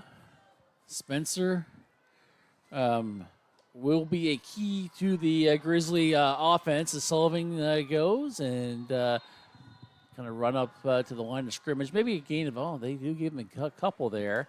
And it's going to bring up second down. That's Gibson actually with the run. And the Grizzlies, Jeff, just trying to feel them out. And I think they're going to stay on the ground and just keep that clock moving. Yeah, Sullivan's 50% tonight, 4 of 8, but the ground and pound has just really been working for McMinnville overall. And I don't think that there's any reason to not keep doing that. And maybe throwing a pass just once in a while, but something that one of those pass plays, one of those 8-9 yard outs here on the far side where Kane can get out of the pocket and away from some of the pressure he feels when he goes back to pass. Sullivan, shotgun formation, high snap. He tips it down. He's going to be thrown backwards. The high snap and the blitz coincided with it, and Sullivan did not have a chance as he goes down, and they're going to lose a few yards there, and it's going to bring up third down now and about, call it 14. That was a tough one. They've had troubles with that snap once again tonight. Yeah, and again, you can see the timing just totally. And part of it, Jeff, the timing, and it's because of the weather, too. It's 41 degrees out there. It's chilly. It is a little chilly. It's about 47 in here, I think. And we got the heater We got the going. heater on, thankfully. Yes, we got the window wide open, yeah, though, too. Well, you have to for the video. That's right. It's for everybody here. Sullivan draws back. He's going to step into the pocket now, and he's going to keep it. He's going to run, which he likes to do. He goes. He's going to be hit hard at the 40-yard line, and a nice hit there by Century. Should have been a flag for jumping in his face, too. Yeah, and they get all pumped up, and the official is talking to the defender. And one thing they have to remember, too, is they're down 22-0, right? Yes, and McMinnville quickly to the line of scrimmage here on this 4th and long 7. Are you going to quick kick it, or are you going to I think this is definitely a go-for-it territory, Jeff, because you're up by 22. You do need a good snap to get things started. As they come up here now, shotgun formation, and Century, you cause them to call a timeout, if nothing else. 9:12 left to go in the third quarter. Grizzlies lead 22-0. Don't go away. We'll be back right after this. What is Big Box Returns? Big Box is rugs. Big Box is refrigerators. Big Box is pillows. Big Box is air filters. Big Box is luggage. Big Box is sporting goods and American Girl movie night. Big Box is flooring. Big Box is bedding. So that means Big Box is lighting. Big Box Returns. Open Saturday and Sunday, 9 to 5. Not on the air. You are on the air. Hi. Welcome. You weren't until you just said that. I said, come on, McMinnville, in case anybody's wondering. I Just wondered curious. if that was on the air. I may have alluded to something else. Oh, my. Here we go. Big fourth down, Jeff. Fourth down and 7. As the Grizzlies come up, Sullivan's going to have probably Gibson in the backfield. I can't see, but it looks like that's him back there. Trips on the far side after the Century timeout. Sullivan, hard snap. He's going to get it. He's going to roll to the right. He's looking. He's going to throw it. He throws it into an interception. And not a good pass there by Kane Sullivan. And you know what? People are thinking this game's over. It's not. It is not. And there was a defensive play that Century needed to make, Jeff, and they got it. That was, you said, not a good pass. It was a poor pass, Brian, into double coverage. Defensive back over the top and a linebacker underneath, and the linebacker picked him off. And now kind of a short field for Century to maybe get back in. It had McMinnville scored there. I kind of really feel like they would have taken the game over and really made it almost impossible for Century to come back. But now there's just a little bit of life for the Jaguars. Yeah, interesting call that they decided to go for it on a pass like that. And he threw it into, like you said, double coverage. And a handoff there and nothing there. Going to get back to the line of scrimmage. And as they uncover the pile, if I had to guess, Jeff, Ocho's my guess on there. Ellis, Aiden Ellis. Yep. And he's going to come up limping. A little bit. And, you take a chance there. I mean, you're on a 5-game losing streak. Why not take the chance? I totally understand that. However, you got to make a good pass there. Yeah, totally have to make a good pass. But, let's credit the defense to step up on that first play right there and hold them to no yards. And that just shows how much confidence you have in your defense, too, I think. Why not go for it? Because you have a defense that's played really well tonight. Agreed. 100% agreed. Looks like the running back comes out of the game there, Brian, or actually the wide receiver, I think Ariel Garcia Moraz comes here to the near side, so we'll see how that affects the play call here. Here they go. They're going to throw it, and they throw it right to the left side, and it's going to be caught and going forward, and the huge takedown. This Grizzly defense is doing a good job of making the plays right there, though. Unfortunately, though, they were able to get the pass caught. That was Saxton Troop with the reception, and they do get 6 yards inside Grizzly territory to the 49. And kind of Saxton Troop is Ellis's favorite target on that far sideline there. But pickup of 6, so big play here on third down. Here they go, and drop him back, and throws it, Ellis, and throws it right in the middle of the field. It is caught, and it's going to be a first down as they get to the 44-yard line. Cam Smith was his second reception of the night, and he just went down, Brian. We talked about it earlier, sitting down in the zone. He missed a catch earlier on that very same play, but this time able to make it and come back for the reception and a first down. As they come up here now, and, if you're Century, you've got to get moving a little bit. Yeah. However, they are taking their time. Being deliberate. There you go. Very good way to move to put it. Here we go. And they roll us. Ellis throws it in the far side, and it is incomplete. He has some guys jumping up and down the far side. Thought maybe for a chance that he'd come down with the interception, but he didn't. And it will be second down now. And I tell you what, I'm not sure which defensive lineman that was in there, if that was Fay or if that was, let's see, was that also could have been, well, it's not Pastrano because he's out, McGurvin. Whoever it was, they should have got their hands up high as they rushed in on the quarterback. I know they might have been worried about maybe hitting his helmet or something, but it would have made the pass even harder for him to make on that play. Second down now as we are 7:04 to go here in the third quarter. 22-0 is our score. Grizzlies in the lead. Ellis drops back. He's looking to the left. He's going to throw, drops it off here, has a receiver, and it is caught. Ooh. And then McGurvin does get him down and close as he almost had a first down. If he would have broke that tackle, would have had a lot more. And a good job, McGurvin, to come up with a big takedown. But it's going to bring up third down now in about, call it about 3.5. I was worried they might call a horse collar the way he grabbed the shirt, but I guess maybe the shirt was down lower, not back by the back of the neck. Those shirts are awfully tight, and that's why they do it. And, you're grabbing for whatever you can. Unfortunately, sometimes you do get the horse collar. And fortunately there was none as they come back out now. And they're taking their time. slowly coming out here, I should say, as we say deliberately again. Here you go. They're going to look. They're going to look. They're going to throw, and it is caught, and it's going to be a first down inside the 31-yard line. Going to be the first reception for Xavier Garcia, who also plays quarterback. Yeah. And so both quarterbacks with some passes tonight and some receptions tonight. They do it all, don't they? Yeah. You kind of have to. The chill is in the air, definitely. It is. My hands are getting cold for the first game this year. Well, it's funny because it's kind of wrecking havoc on the tripod, too. Uh-oh.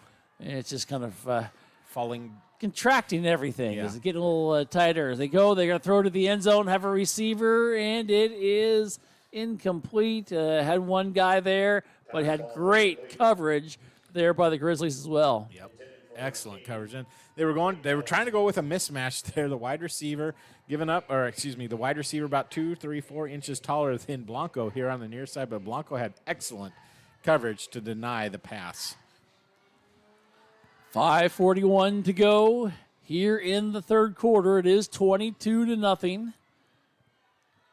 It's been all McMinnville here tonight so far. And Century does have the ball, and they are threatening as they are on the 30-yard line now. Ellis, shotgun formation. He's going to draw back. He's going to look to throw, and he's going to throw on the right-hand side. Oh. Has a receiver. It is caught down inside the 15, 16-yard line. And right now, they are moving the ball on this Grizzly team, Jeff. Yeah. Slowly, but they are. Yeah, well, these timing passes are just really working out well for them. As another pass to Saxton Troop right there. 5 receptions for 40 yards tonight, Brian. And I tell you what, Century looking pretty good on this drive offensively. Right now they are, you're right. Picking the spots in the zones and then going to the sidelines for the other passes. 5-12 and counting. Ellis drops back. He looks. He's going to now run. He's going to tuck it. No, he's going to throw it. He just throws a looper into the end zone, and it is incomplete. And we haven't seen a sharp pass, I think, by a quarterback from this team right now of Century. Yeah, they kind of looped the ball up. That one went well outside the back of the end zone. But Fortunately for them. You get them moving, and they're not very accurate. When they have a little time to stand in the pocket, they're getting them to the right receiver, either 5-6 yards in that little soft zone or out to the corners, 7-8 yards down the field. But you get them moving, they get the happy feet. Yes, they do. Yes, they do. 5:03 to go. Here we go. Defense trying to make another stop here. They have done a good job as they have held this team to no points here tonight so far. They throw on the far side and incomplete. And there you had 2 guys coming after the quarterback. Yeah. One of them, of course, was Landon Fay. The other one there was Mason Justice. And Mason caused him to throw that ball way earlier than Johnny Ellis wanted to. And he kind of looped it over the inside or the near wide receiver and short of the far wide receiver, which you're running that depth pattern of about 7-8 yards apart to try and give the quarterback options. He kind of looped it right in between them. And, and that really shows your offensive line is having trouble stop this defensive line. And that's exactly what's happening right now as they are trying to stop them. There's nothing there, and they throw to the end zone, and it is caught. Touchdown. Perfect pass there. Yep, and there's a flag. And the flag is for celebrating kind of off camera there. He kind of dunked it on the goal post is what happened. And it is going to be a penalty against Century for that. And they are discussing that. But it is going to be a score. And this game is not over. It is not over. First touchdown, first points of the night for Century. And, that was kind of not a smart play there if you're a wide receiver. You can't do anything to show up the opposition, and when you dunk the ball over the goalpost, that is showing up the opposition right there. So it'd be interesting to see, do they back them up on the extra point, or do they back them up on the kickoff? My guess is you back them up on the kickoff.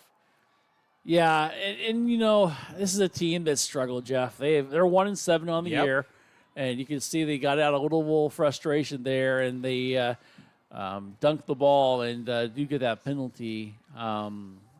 it's a tough one though. It is. Century hasn't.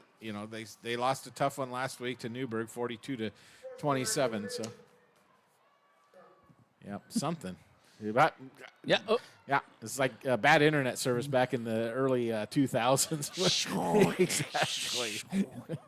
As they come on to kick the extra point now, and all I can think of is AOL. Yeah. And it is 22-6, pending the extra point. Here's the snap. It's good. The kick is up and the kick is low, but the kick is good as well. We got ourselves a ball game. Yes, we do. 4:53 left to go in the third quarter.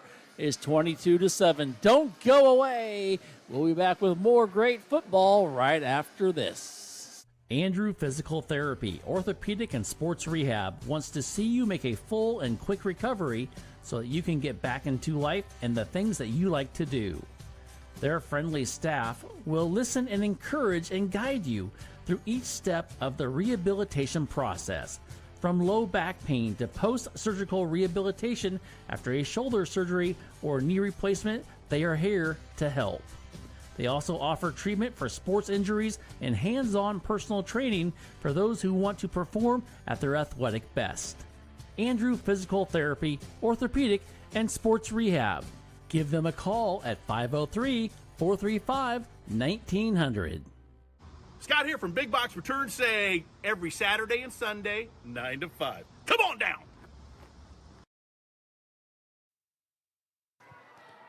As we come back here, Jeff, and we were talking about it off the air, it's could be dilly bar time now. Great time, great possibility for it, as that 15-yard penalty forces the Jaguars to kick off from the 25-yard line.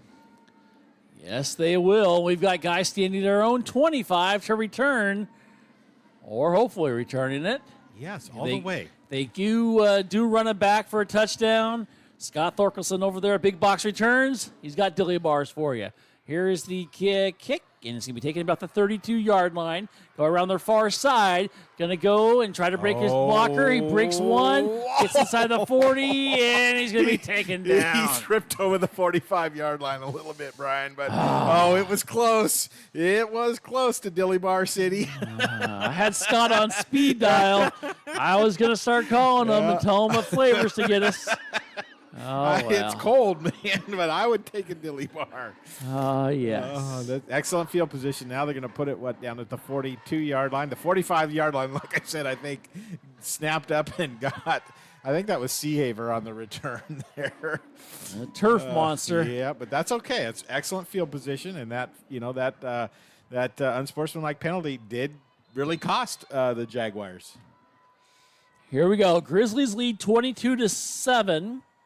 And they want to add more, and right there was a huge stop there by the Jaguars.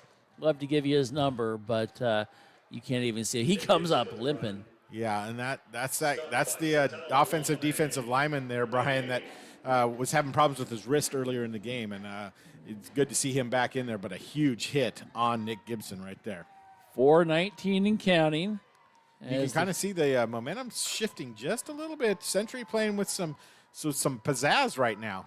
Here we go, and once again, another big stop there, Jeff.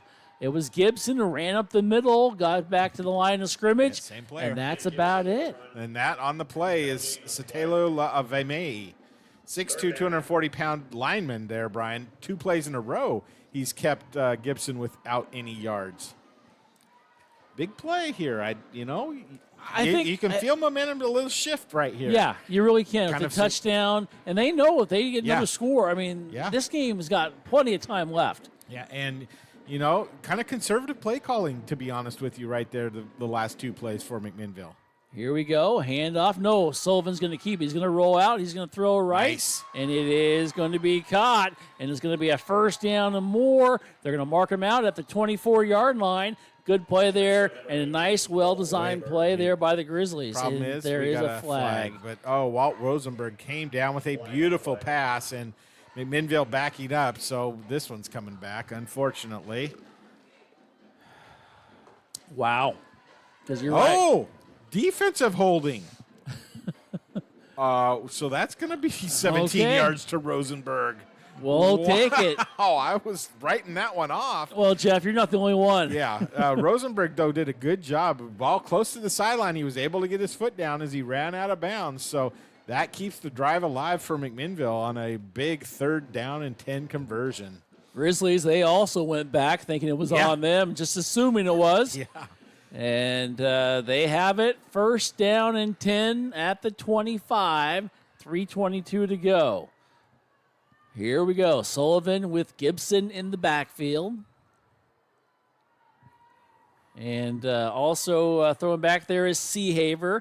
And it's going to be a handoff to the first back and maybe a yard. Yeah, I'll give him a yard to the 24-yard line for a short gain. The most important thing, I think, too, is just get that clock going, Jeff. Because if you can just get this into a very much a slow, deliberate game, which Century plays, you're going to take a lot of time off the clock. Yeah, well, and that Nick Gibson, the workman tonight, had 112 yards in the first half. He's got 3 yards here in the second half. 115 total on 16 carries. It's not a bad 7-yard average, but I'd like to see a little bit more out of the run game right here. See a little bit more out of this heater, too. Shotgun formation, 2 receivers on the far side. Did the thing turn off? I don't know. Hand off to Gibson, and here comes a flag, comes flying in. I don't think so. It's still on, no. Okay. And there is going to be a flag. Yeah, I feel the heat. All right. But that's going to be a hold. I mean, that's pretty obvious there where that flag came flying in. Chop block. Oh, even worse. That's a 15-yard variety there, so. They are going to move it on back. Go ahead. I was going to say back to about the 34-yard line. 2:31 to go. They move it way back, as you said, to the 34-yard line. It's getting chilly out here. Can't even talk. They need to get to the 15-yard line for a first down. Here we go as we come back here. Shotgun formation for Sullivan. And they're going to fake the handle. Sullivan's going to throw it. He throws, and he has a receiver. It is caught. Down to 5. Touchdown, Grizzlies. Nice pass there to Gabe Blanco. The connection from Mr. Sullivan. 34 yards on the pass play. And earlier, we saw Century run a play where a wide receiver got deep into the backfield of McMinnville with nobody on him. Same sort of situation there. Everybody came up expecting the run, slipped Gabe Blanco behind him, and a beautiful pass by Sullivan for the touchdown tonight. Excellent pass. Yes, it was. Wilson on to kick the extra point for McMinnville. And here's the snap. Bryce gets his foot into it, and the kick is no good for McMinnville. So with 2:15 left to go in the third quarter, our score, McMinnville 28, Century 7. Don't go away. We'll be back right after this. Transitions in life. Sometimes it's difficult. One of the biggest transitions is when a loved one leaves us. Macy & Son is there for you. A trusted friend for 5 generations in Yamhill County. At that time, you will have lots of questions, and you need someone to walk with you every step of the way.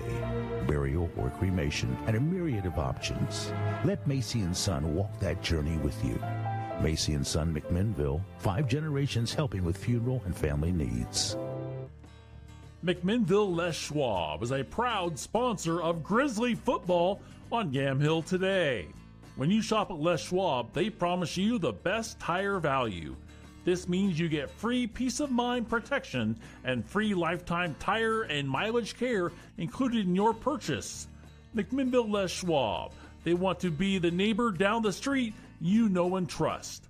We thank McMinnville Les Schwab for their support of McMinnville Grizzly football.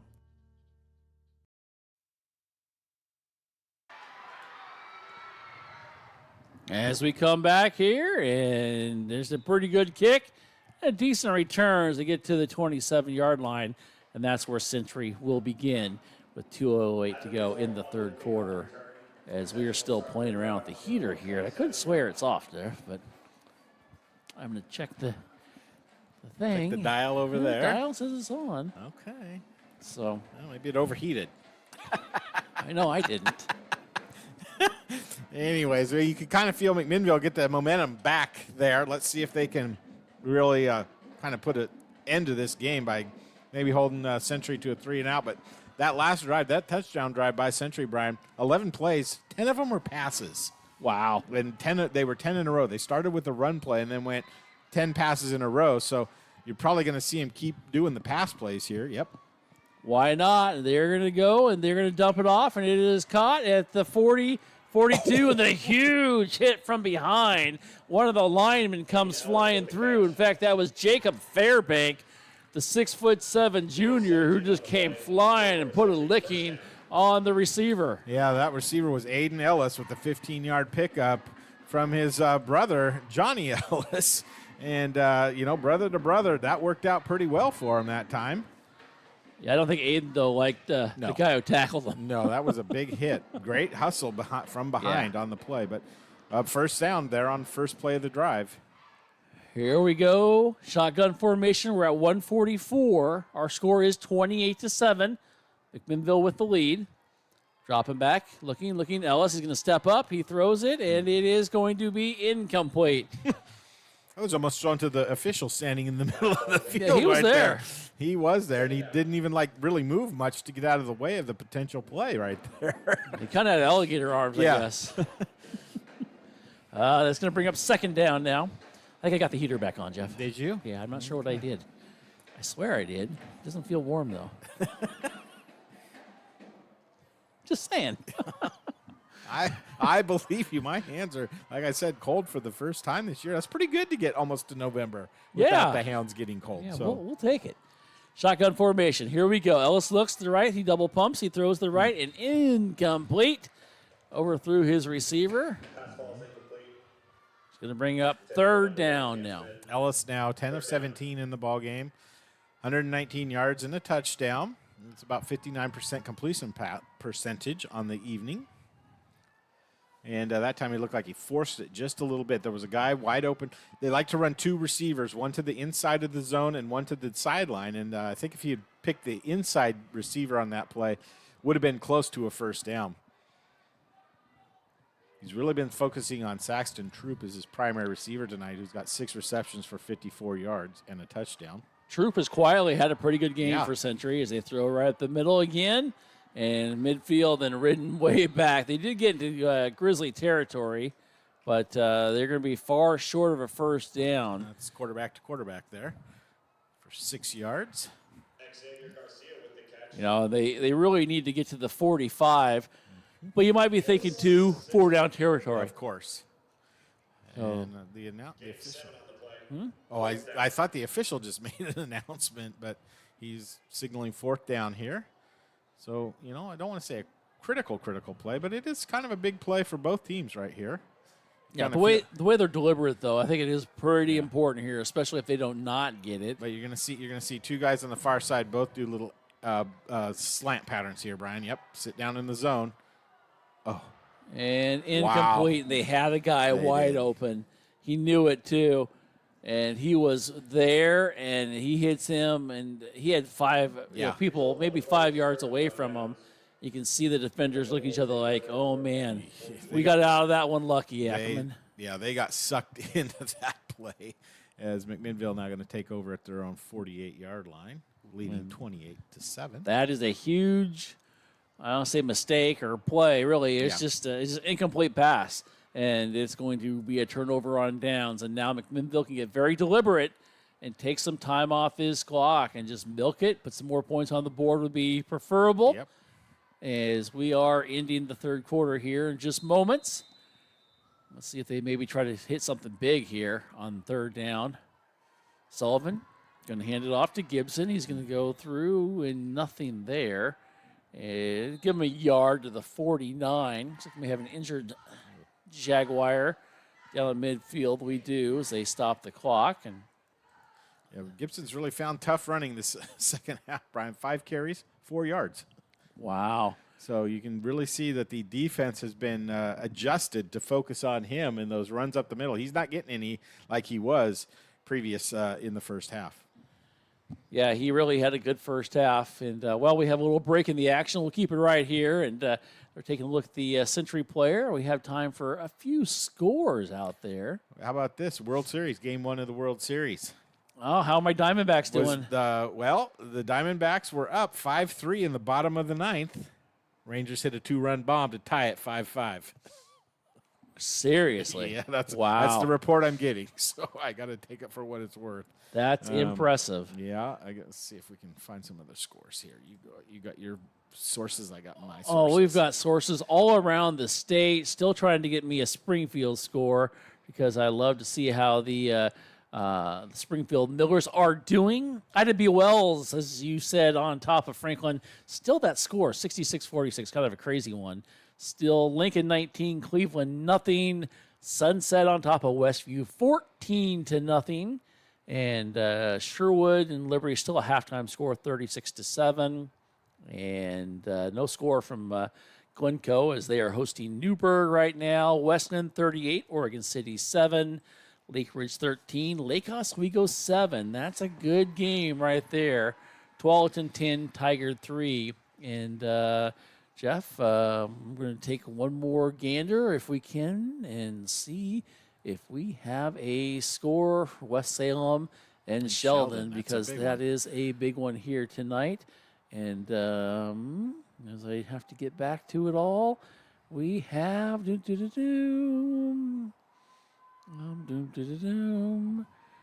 going to have to wait on that. You got nothing, huh? No, I just, trying to run three things at once. Yeah. So here we go. Back to action. 22 seconds to go. High snap. Sullivan's going to pitch it. And he's going to keep it. And he is going to go down. Nothing there. Second down and long. And he's just going to take that and go down to the ground.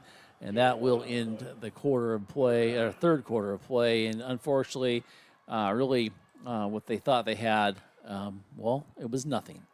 All righty, we're going to end the quarter that way. Our score, 28-7. The Grizzlies, they lead. Don't go away. You're watching the Yamhill Today Game of the Week. Back right after this. If you're looking for a financial advisor located here in McMinnville, Bethany A. Blinn has you covered. She has a holistic approach and understands what is most important to you, using an established process to build personalized strategies and partnering with you throughout your life to help keep you on track.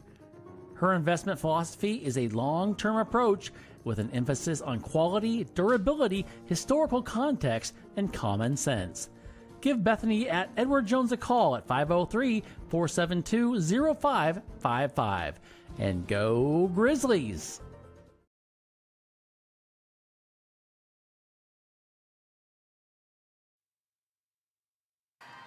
As we come back to action here, the Grizzlies now third down and 9 as they've switched field. And, they're just going the opposite way. They didn't have to really go very far, did they? And the officials like that. As we come back here, start of the fourth quarter. Third down long. Sullivan's going to step up. He's probably going to run it. He's going to fake it. He's going to keep it. He's going to go, and he's going to just lean into a defender, ride him out of bounds. And does he get it? He does. I was just going to say, why would you do that? And he knew what he was doing. Got himself a first down and comes back there and gives a high five to Kellen Strong. Like, told you, Kellen. Told you I was doing that. Did you see him tiptoe the sideline? Exactly. That was impressive. It was. It was really scary, though, because I was like, what is he doing? What do we got here with the officials? Okay, yep. Checking with the other coach, making sure. I don't know what that signal was, but it was something. Have you ever seen that signal with the official? No. Yeah, that was an interesting official. I don't know. I'm going to start using that one, though. And people go like, what are you doing? Well, I don't know. You know what? You can go back and watch the replay. That's right. 11:50 mark. You've got it all on video That's here right. on YamhillToday.com. Drive continues. Tell your friends. Here you go. First down 10. Sullivan's going to get it here, and the ball's on the ground. Still on the ground. Century has it. Flag comes out. And I'm not sure there's a play here. I think we might have had a false start. Think we're going to get lucky with a false start.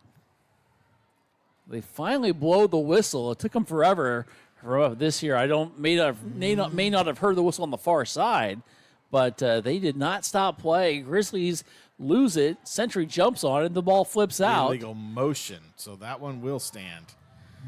Declined. Century ball. Oh, Nick Gibson with the fumble. And it's too bad because Nick has had a heck of a game. 3 touchdowns. And, that one hurts. Back to his he lost 4 yards on that play. So he's carried the ball 6 times in the second half for no yards. And that fumble could not come at a worse time for McMinnville. They were looking to maybe really ice this one away, but let's put that behind us, and let's get a turnover of ourselves right here, Brian. Here we go. They're going to do a backwards pass. It's going to be a double pass. They're going to throw it, and they have a guy wide open. Does he come up for it? It is going to be intercepted. And the ball was thrown up a very, very high arc once again. Seahaver comes up with the interception at the 20-yard line, and that's what we needed from the defense. Couldn't get any bigger, to be honest with you, for McMinnville, as they get the ball right back, Brian. Back-to-back turnovers for both teams. Great job of Seahaver, just kind of keeping his body in between him and the wide receiver and going up, high-pointing it, and making the play.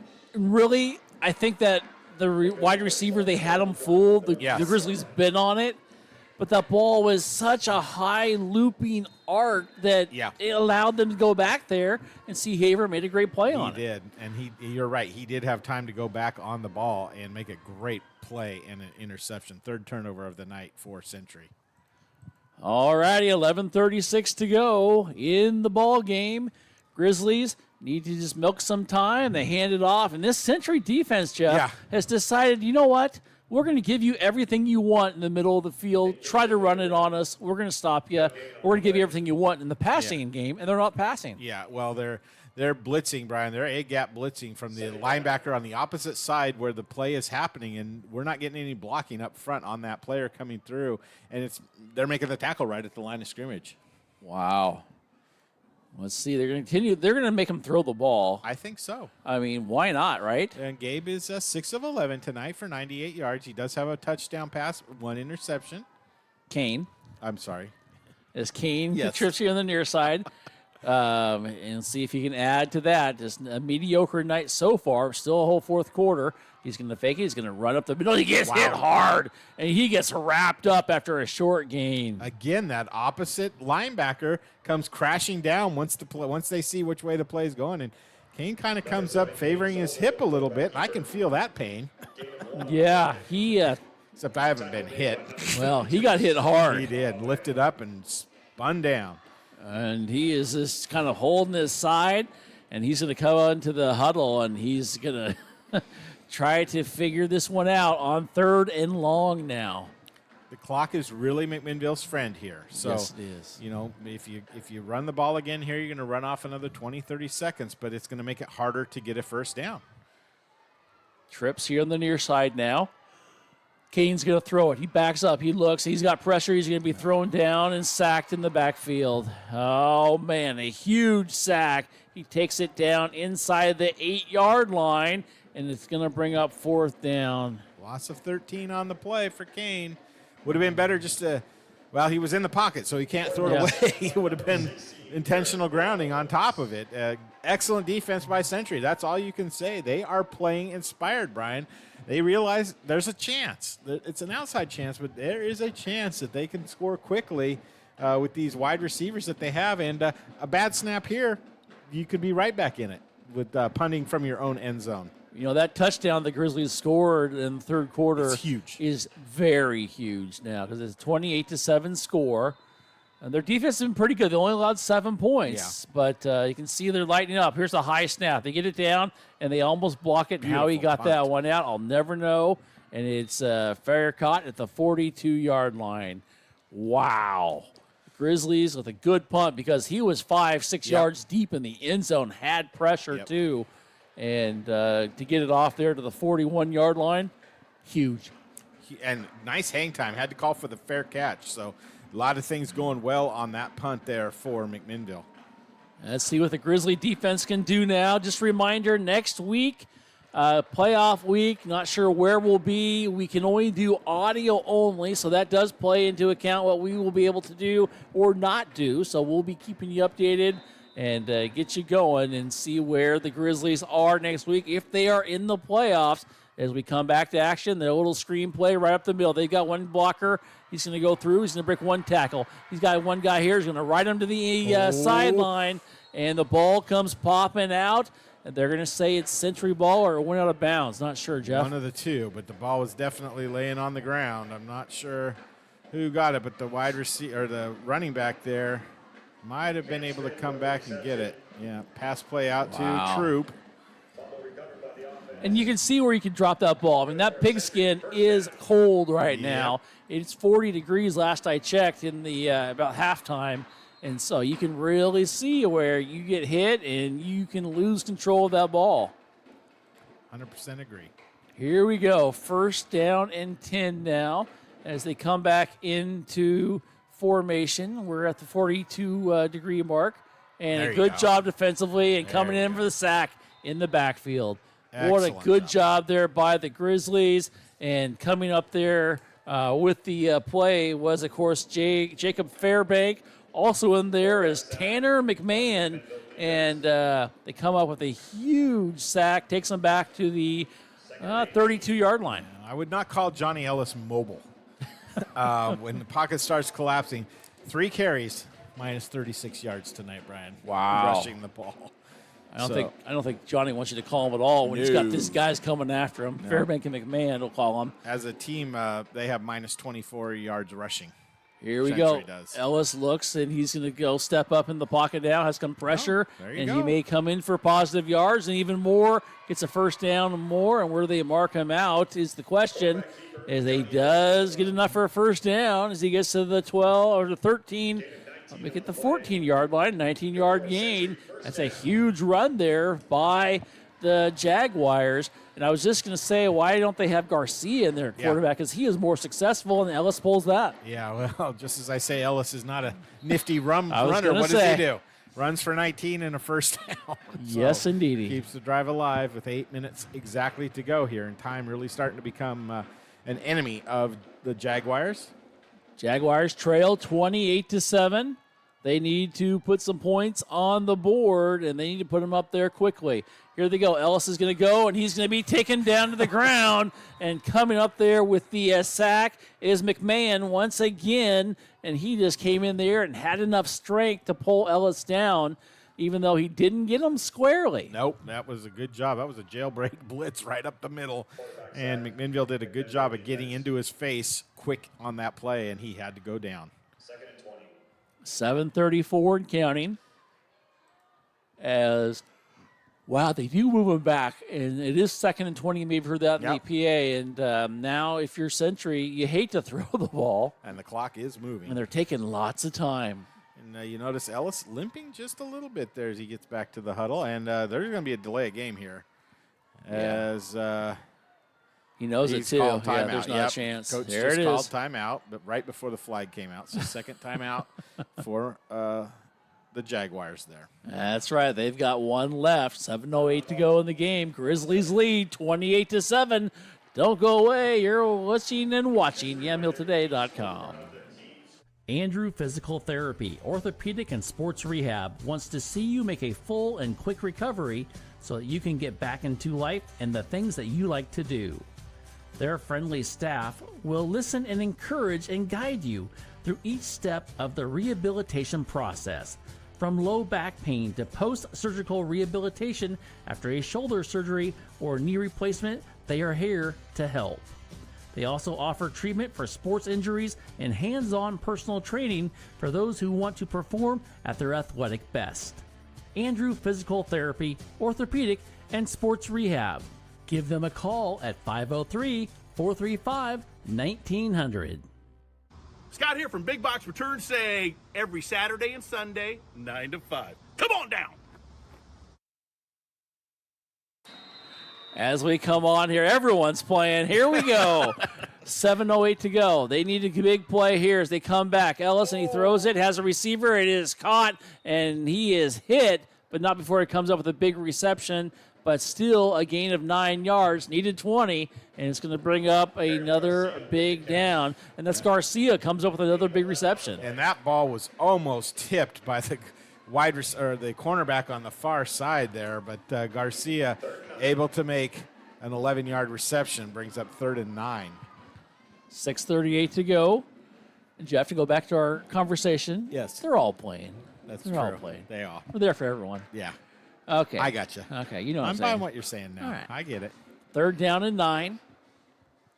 Shotgun formation. This is 4-down territory, definitely. And Ellis is going to have to throw it up. He throws it into the end zone. It's almost intercepted and almost caught as well. How big of a play would have that been for Ackerman? It would have been huge. Went right through his hands, unfortunately, and going to bring up 4th down. The play was there. The pass was short. And really, they got lucky that the bounce off of Ackerman and almost into the receiver's hand. Yes, that was, very lucky there as, they kind of feel like this is really the last-ditch effort for the Jaguars here, Brian, on 4th and 9 from the McMinnville 12-yard line.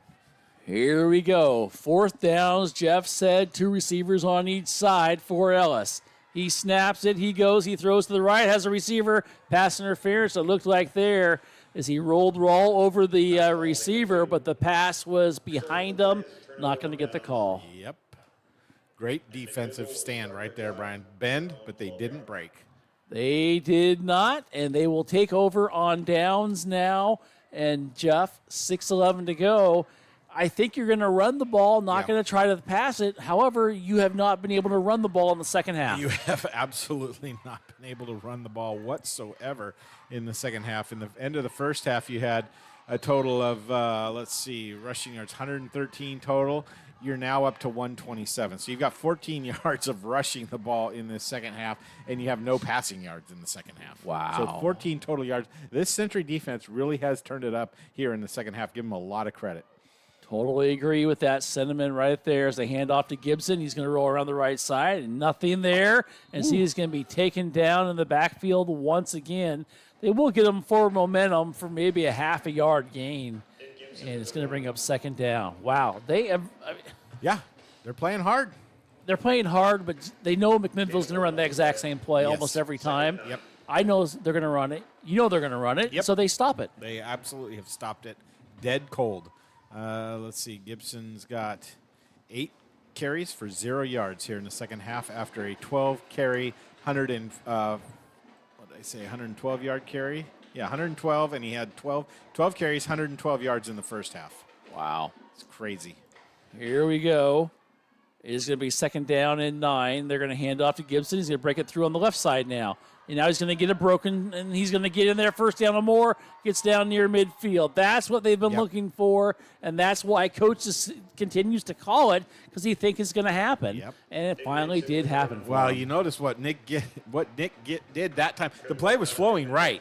He saw a lane back left and went left because the safety was here on the near side, and he was able to outrace him over to the 44-yard line. A great 31-yard run right there. 5:15, the clock did stop. And officials are talking, I guess they're not talking about anything important as we get back to action.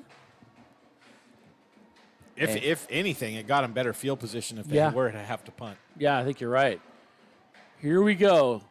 Shotgun formation as they've been in all evening long. Here's going to be the pitch. It's going to go to Seahaver in the backfield. He's going to go on the left-hand side, and he's going to run it out of bounds.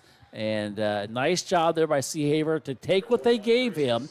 Picked up about probably 8 yards, I'm guessing, where they mark it. He gets into Jaguar territory to the 47-yard line. They're going to give him 9. Wow. We'll take it, right? Absolutely take it. The one problem, went out of bounds. But that's okay. You did. What down do we got, Jeff? We got 2nd down. Okay. It had 4th on the sign over there. And I'm thinking, I don't think so. And they've put 4th down over here on the board now. And I love now 2nd. Okay. I'm sorry. I was watching Seahaver run off the field, just pumping his arms. He was jacked on that play, Brian. That was a good 9-yard run for him. Yes, it was. Good positive yards. And now they're going to throw it. Sullivan's got a guy wide open, and he throws it in the middle of the field. Incomplete.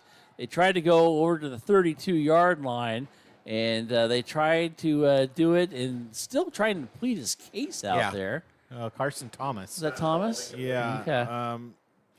Looked like the pass was just a little bit behind him. I think he was complaining because the defensive player kind of pushed him down and stepped over the top of him. And, It happens. It happens. I mean, technically, yes, you're not supposed to do that, but you were down. He was going that direction. I mean, come on. Anyhow, this is kind of a big play here, 3rd and 1. As they come up, and here we go. Shotgun formation, and they're going to hand it off to Gibson. Flag comes flying in. Holding on the edge there. It's a good play. I like the play design. They brought Wilson in motion in the backfield, kind of faked the handoff to him, but somebody on the edge kind of sealed the block, but they did it with a hold. Too many linemen in the way. Not sure who that was, but McMinnville backs up. They know it's on them. Yeah, and unfortunately, the penalties haven't hurt too much. And I got to be honest, I don't think they got the first down where the referee was standing there. I think they would have been a half yard short. So 10-yard penalty there. And, after that first game, McMinnville had 18 penalties in that first game, Brian. They've done a pretty good job of limiting them. Tonight they've got 6, which is the most they've had in any game since that first game. So, they've really improved on that. We talked about how penalties can kill you. And on that play right there, kind of did, 3rd and 11. Clock moves, though, with under 5 minutes to go here. And we're going to have a timeout McMinnville. Yes, we will. We'll take it as well. 4:38 left to go. Grizzlies lead 28-7 on top of the Jaguars. We'll be back right after this. Caring creates healthier lives and healthier communities. And when you need health care, we're here for you, providing medical expertise with a human touch, right here at home, whenever you may need us. From welcoming newborns into the world to life-changing surgeries, routine health screenings to life-saving emergency care, we're here to provide compassionate, high-quality health care to you and your loved ones. From the routine to the unforeseen, we're here for you. At Willamette Valley Orthopedics and Sports Medicine, their orthopedic surgeons specialize in diagnosing, preventing, and treating disorders and injuries that affect muscles, tendons, nerves, ligaments, bones, joints, and other connective tissues. Willamette Valley Orthopedics and Sports Medicine strive to give you the highest quality of care with the most up-to-date orthopedic surgical techniques and non-operative treatments to help you get back into doing the things you enjoy. Their goal is to help you live your life to the fullest. Give them a call at 503-435-4520. Willamette Valley Orthopedics and Sports Medicine. As we come back to action, here we go. Grizzlies come up on 3rd down. Sullivan throws the middle of the field, and he has it incomplete. It looks like he had a receiver, and then there was a good job defensively. And unfortunately, the defender got there. That was Wilson wide open. And, Brian, you're taught to come to the ball. And I think if Wilson had taken a step closer to the ball, he might have made that catch. He was wide open, but it's great coverage, make up the ground that he had lost by that defensive back on the play.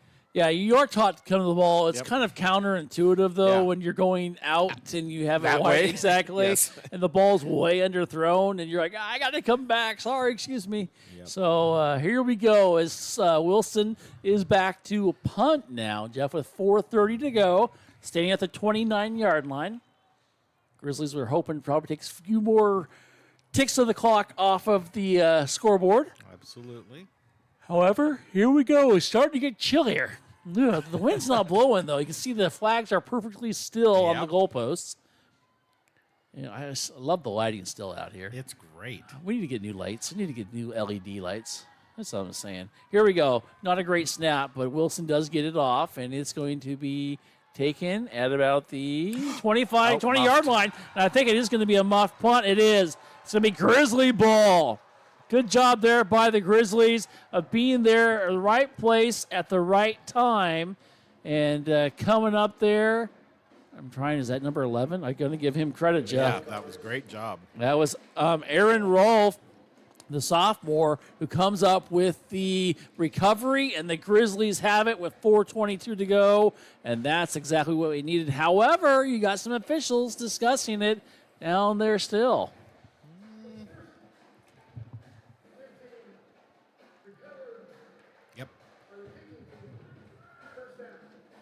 I don't think it's the actual mic. I think it's the official. It might be the official, but I think it's just his cadence. What a great play by McMinnville there to come in and get the that's the third turnover tonight on the fumble loss, Brian. 5th fumble of the night, but McMinnville now looks to run the ball right up the middle with Gibson, and he's going to get some positive yards on that play down to about the 12-yard line.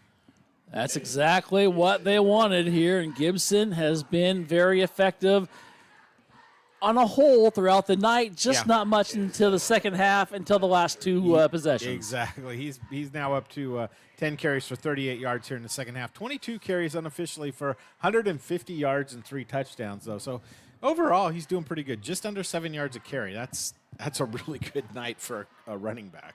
It is. The Grizzlies will start to take some more time off the clock. We're at 3:43 and counting. High snap, and they're going to get it to Gibson, and he's going to get nowhere. He's going to spin his way, and now he's going to get positive yards, maybe give him 1.5, 2, as he's just inside the 11-yard line. Just a reminder, we got some big games going on from around the state. Jeff, you got your Oregon State Beavers playing a big game tomorrow night. Tomorrow night, yeah. And, in the desert, so we'll see how that goes. A little nervous, but road games always make me nervous, so. And they should, right? Yep. That's the way it should be. Yep. As we come back to action here, Oregon is actually going to be playing a 12:30 game. Are they on the road? They are also they're at home, actually. Okay. They're at home against Cal, I believe. As we go, and here's going to hand off right to the right side, and it's going to be a gain enough for a first down, gets it into the 9-yard line. Linfield, they are going to be at home. It is family weekend. They're going to be taking on the Boxers of Pacific.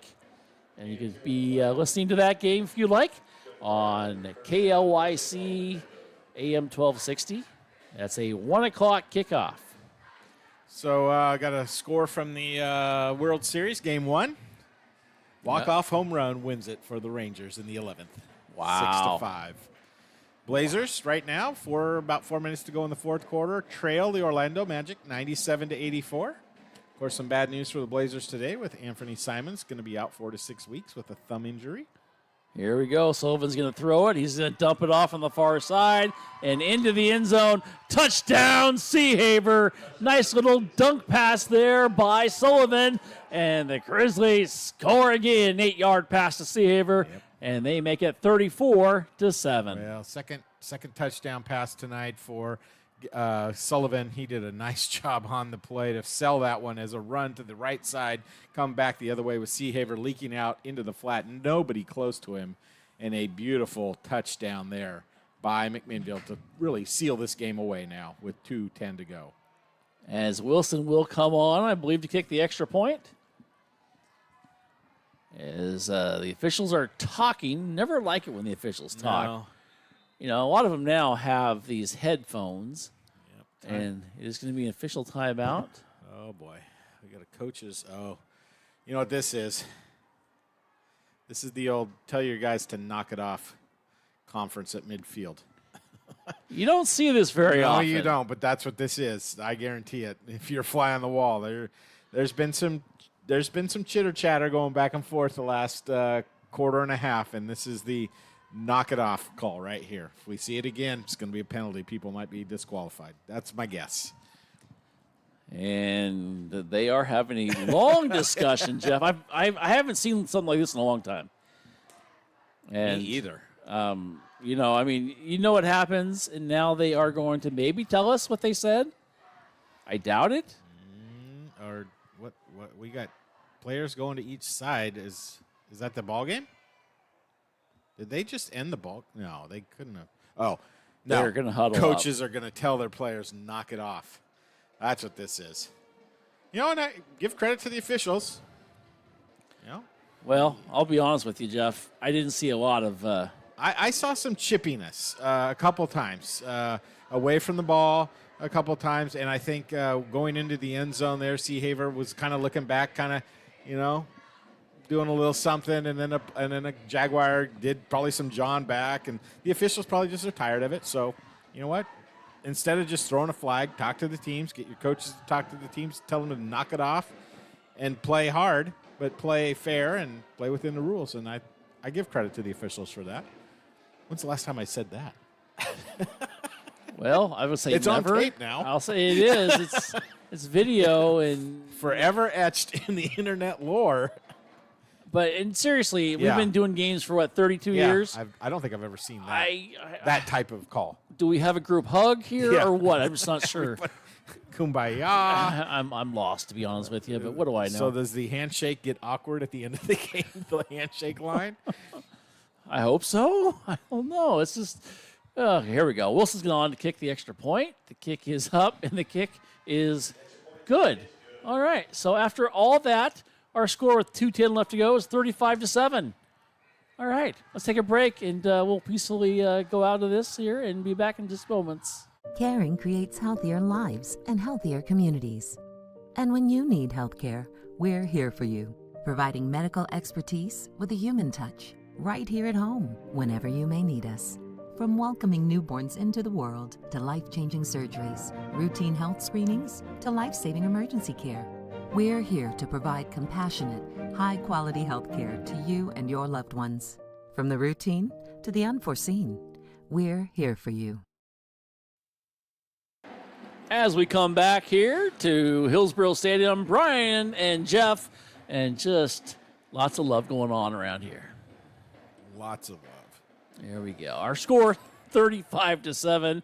Just having lots of fun. And, Jackie reminded me, Oregon's playing Utah tomorrow. I don't even know what's going on. Well, I would expect your wife to know who they're playing. So I haven't even checked. I don't usually read some a stuff snippet about here the game or whatever. Yeah. I haven't even looked. At home or on the road? Don't even know. Okay, Jackie. No, Jackie, at home or on the road? They're on the road. I do know that they're on the road. Okay. So, all right. Which will be a big game. In fact, game day is there tomorrow. Okay. Taking the Ducks again. So here we go. Here is the kick, and it's going to be by the up back, and he's going to down at the 29-yard line, and that's where the Grizzlies will take it with 2:09 to go here in the ball game, leading 35-7. The Jaguars now will be interested to see what they do. And Jeff, here we go. Okay. The Millers. I don't know if it's a final, but they are up. Okay. 41-14. Okay, good for them. So great season this year. Getting ready for the playoffs for the Millers, that's sure. That's right. So that might be something that might end up there too. Who knows? we never know. So Millers end up 41-14, and Jackie's she's sending more stuff for you. Okay. Oh, my goodness. Thanks, Jack. Our score here, 35-7, 2:09 to go. I knew if anybody in that family would know, it would be Jackie. Who and where. Come on now. Well, I should know, right? You would think. Hey, I gave you the Linfield game, didn't I? You did the Boxer specific. That's right. Exactly. At home. Family weekend. Uh-huh. On AM 1260 KLYC. Here we go. Here's the handoff. Nothing there. Good job defensively. And a whole bunch of Grizzlies just stood there. And it may have been Rosenborough who was there. Actually, no, that was that McMahon again? It was Fairbank. It was Fairbank who did that and made the stop. Good job there, coming up there big. Yeah, Trullo now 4 carries for -3 yards tonight. Running the ball has just not happened. 13 carries, -18 total yards on the ground tonight for Century. And I think they're just going to run the ball a couple more times and get this game over with, Brian, after the little talking to by the officials. Yeah, I think the talking to changed the whole scope of this last few minutes of this ball game. I say that, and now we've got something going on as there's an equipment issue. Yep. Yeah. They're going to send them off and get somebody else out there. As they come up there. And going to bring up second down. And they're going to throw it here on the near side. It is caught going forward, and a whole host of Grizzlies, or should I say a pack of Grizzlies, coming up with a tackle. And may have been a loss of a yard as they go back to the 25-yard line. Yep, Cam Smith with a loss of 1 on the play. Cam Smith's third reception now tonight, Brian, for 19 yards. He was one guy I thought would have a little bit bigger role. Saxton Troop, of course, had a good night. 7 receptions for 71 yards and a touchdown. The only score tonight for the Jaguars. as we go under 50 seconds left in the ball game. Just a reminder, at the end of the game, we will bring you some scores from around the state and just kind of keep you updated on what is going on and get you ready for playoffs for next week. Is a handoff here and just smothered up there, nowhere to run and nowhere to hide. Coming up there with a big play, and we haven't really said his name much tonight, Jeff. Well, it's Wesley Kilgore, the sophomore. It was a great play. And it's going to be probably the last play of the ball game as we're down to 10 seconds and counting. And they might try to get one more off, which will be kind of interesting. And let's see, down to 2, 1, 0. They didn't get it offsides. They're going to let him have it. They're going to let him throw it up, and he throws it up in the middle of the field, and it is picked off. And guess who it is? Seahaver. Once again, he comes up, and he's running to the sidelines, and he's like, hey, look, I've got the ball. Isn't that his second pick of the night? I believe so. Seahaver had a pretty good game here tonight, Jeff. In fact, I think he had one of the better games tonight. Him and Gibson, especially the first half. Absolutely. And what a good win for McMinnville now as they ponder the second season. Ponder. And really, we don't know. It's going to be close for them. Honestly, it's going to be close. Yeah, because it's all about strength of scheduling. Exactly. And this is a win. And this is a win under on a team that's ranked under you. So how much weight is that given in all the calculations? It's going to be close, McMinnville fans. So keep your fingers crossed and check out the OSAA website tomorrow. You should know who and if they are in the playoffs. YamhillToday.com will have that all there for you as well. I know. Just saying. You're going to be up early updating the website. I'll be up all night long putting in the facts, the figures, the whole lines, and everything I can think of. So, tomorrow morning. Yeah. Okay. Sometime. Exactly. Bright and early. All right. Final score here, 35-7. Grizzlies win. Don't go away. The best and only post-game show on Yamhill Today coming up right after this. Transitions in life. Sometimes it's difficult. One of the biggest transitions is when a loved one leaves us. Macy & Son is there for you, a trusted friend for 5 generations in Yamhill County. At that time, you will have lots of questions, and you need someone to walk with you every step of the way. Burial or cremation, and a myriad of options. Let Macy & Son walk that journey with you. Macy & Son McMinnville, 5 generations helping with funeral and family needs. If you're looking for a financial advisor located here in McMinnville, Bethany A. Blinn has you covered. She has a holistic approach and understands what is most important to you, using an established process to build personalized strategies and partnering with you throughout your life to help keep you on track. Her investment philosophy is a long-term approach with an emphasis on quality, durability, historical context, and common sense. Give Bethany at Edward Jones a call at 503-472-0555. And go Grizzlies! What is Big Box Returns? Big Box is rugs. Big Box is refrigerators. Big Box is pillows. Big Box is air filters. Big Box is luggage. Big Box is sporting goods and American Girl movie night. Big Box is flooring. Big Box is bedding. So that means Big Box is lighting. Big Box Returns. Open Saturday and Sunday, 9 to 5. As we come back here to Hillsborough Stadium, Brian Harris along with Jeff Ivey. And Brian here, I'll be called the stats man number 2 because I'm going to give you some stats here from the game here tonight. First downs, McMinnville had 13, Century 10. Total yards is where the Grizzlies really took control as they had 284 to 173 for Century. They had 51 plays to 45, so pretty even there. But yards per play, McMinnville at 5.6, Century at 3.8. Passing yards, Century really led in this one, 190. As you remember, the Grizzlies just went away from passing a little bit as Kane only threw for 14 times, and he only had 7 completions. That's 50%.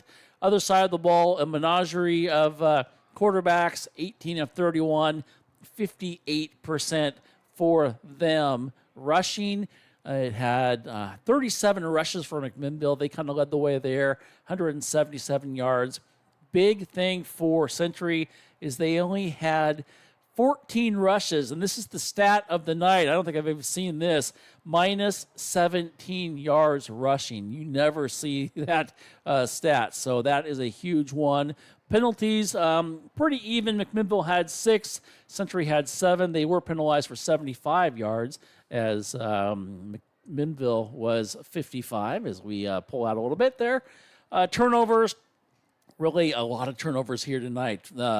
For McMinnville, they had 2, 1 fumble and 1 interception. Other side of the ball, Century had 5, 3 fumbles and 2 interceptions, including a big interception at the end of the ball game here tonight. And we're going to give you a little bit more there. And what else? Other stats to pass along to you. Grizzlies, their average starting spot was at the 43, 33 for Century. Time of possession, 23 minutes for McMinnville, almost 24, 15 seconds shy of 24 minutes. On the other side of the ball, Century just 15 seconds over 24 minutes in time of possession. As we said, Kane Sullivan was 7 for 14, 50% throwing the ball, and then running the ball, 153 yards on the night for Nick Gibson, 24 attempts.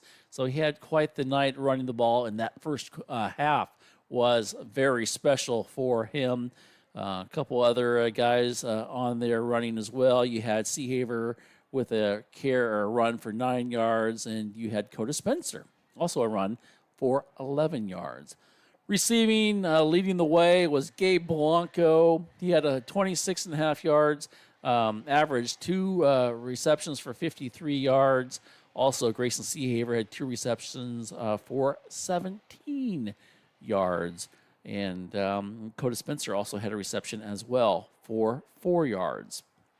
Other side of the ball, Johnny Ellis. Jeff has him down for going 14 for 25, 152 yards passing, 56% passing completion. Xavier Garcia, he was 4 of 6, passed it pretty well, only 38 yards, but he was just dinking and dunking those short passes, 67% for him. Running the ball, that's where we talked about minus yardage for them. Johnny Ellis, minus 27 yards. Peter Trujillo, minus 2. A couple people who were positive was Cam Smith, 1 run for 6. Xavier Garcia had 2 runs and for 6 total yards. And Garcia Miraz had 1 run for 0. So just a tough night running the ball for Century. And receiving the ball, they had 3 receptions for Cam Smith, 19 yards, 2 for Aiden Ellis, 20 yards. Saxton Troop, who they love to throw to, had 7 receptions, 71 yards, I should say. Let's see, Johnny Ellis had 1 reception for 12 yards. Xavier Garcia, 2 for 13. And Ariel Garcia Miraz had 3 receptions, 55 yards. And that is where we have it here tonight, where our final score is the big one, 35-7 in favor of the McMinnville Grizzlies. All right, stay tuned. We'll talk a little bit more, give you some scores coming up right after this. Andrew Physical Therapy, Orthopedic and Sports Rehab wants to see you make a full and quick recovery so that you can get back into life and the things that you like to do. Their friendly staff will listen and encourage and guide you through each step of the rehabilitation process. From low back pain to post-surgical rehabilitation after a shoulder surgery or knee replacement, they are here to help. They also offer treatment for sports injuries and hands-on personal training for those who want to perform at their athletic best. Andrew Physical Therapy, Orthopedic, and Sports Rehab. Give them a call at 503-435-1900. Caring creates healthier lives and healthier communities. And when you need health care, we're here for you, providing medical expertise with a human touch, right here at home, whenever you may need us. From welcoming newborns into the world to life-changing surgeries, routine health screenings to life-saving emergency care, we're here to provide compassionate, high-quality health care to you and your loved ones. From the routine to the unforeseen, we're here for you.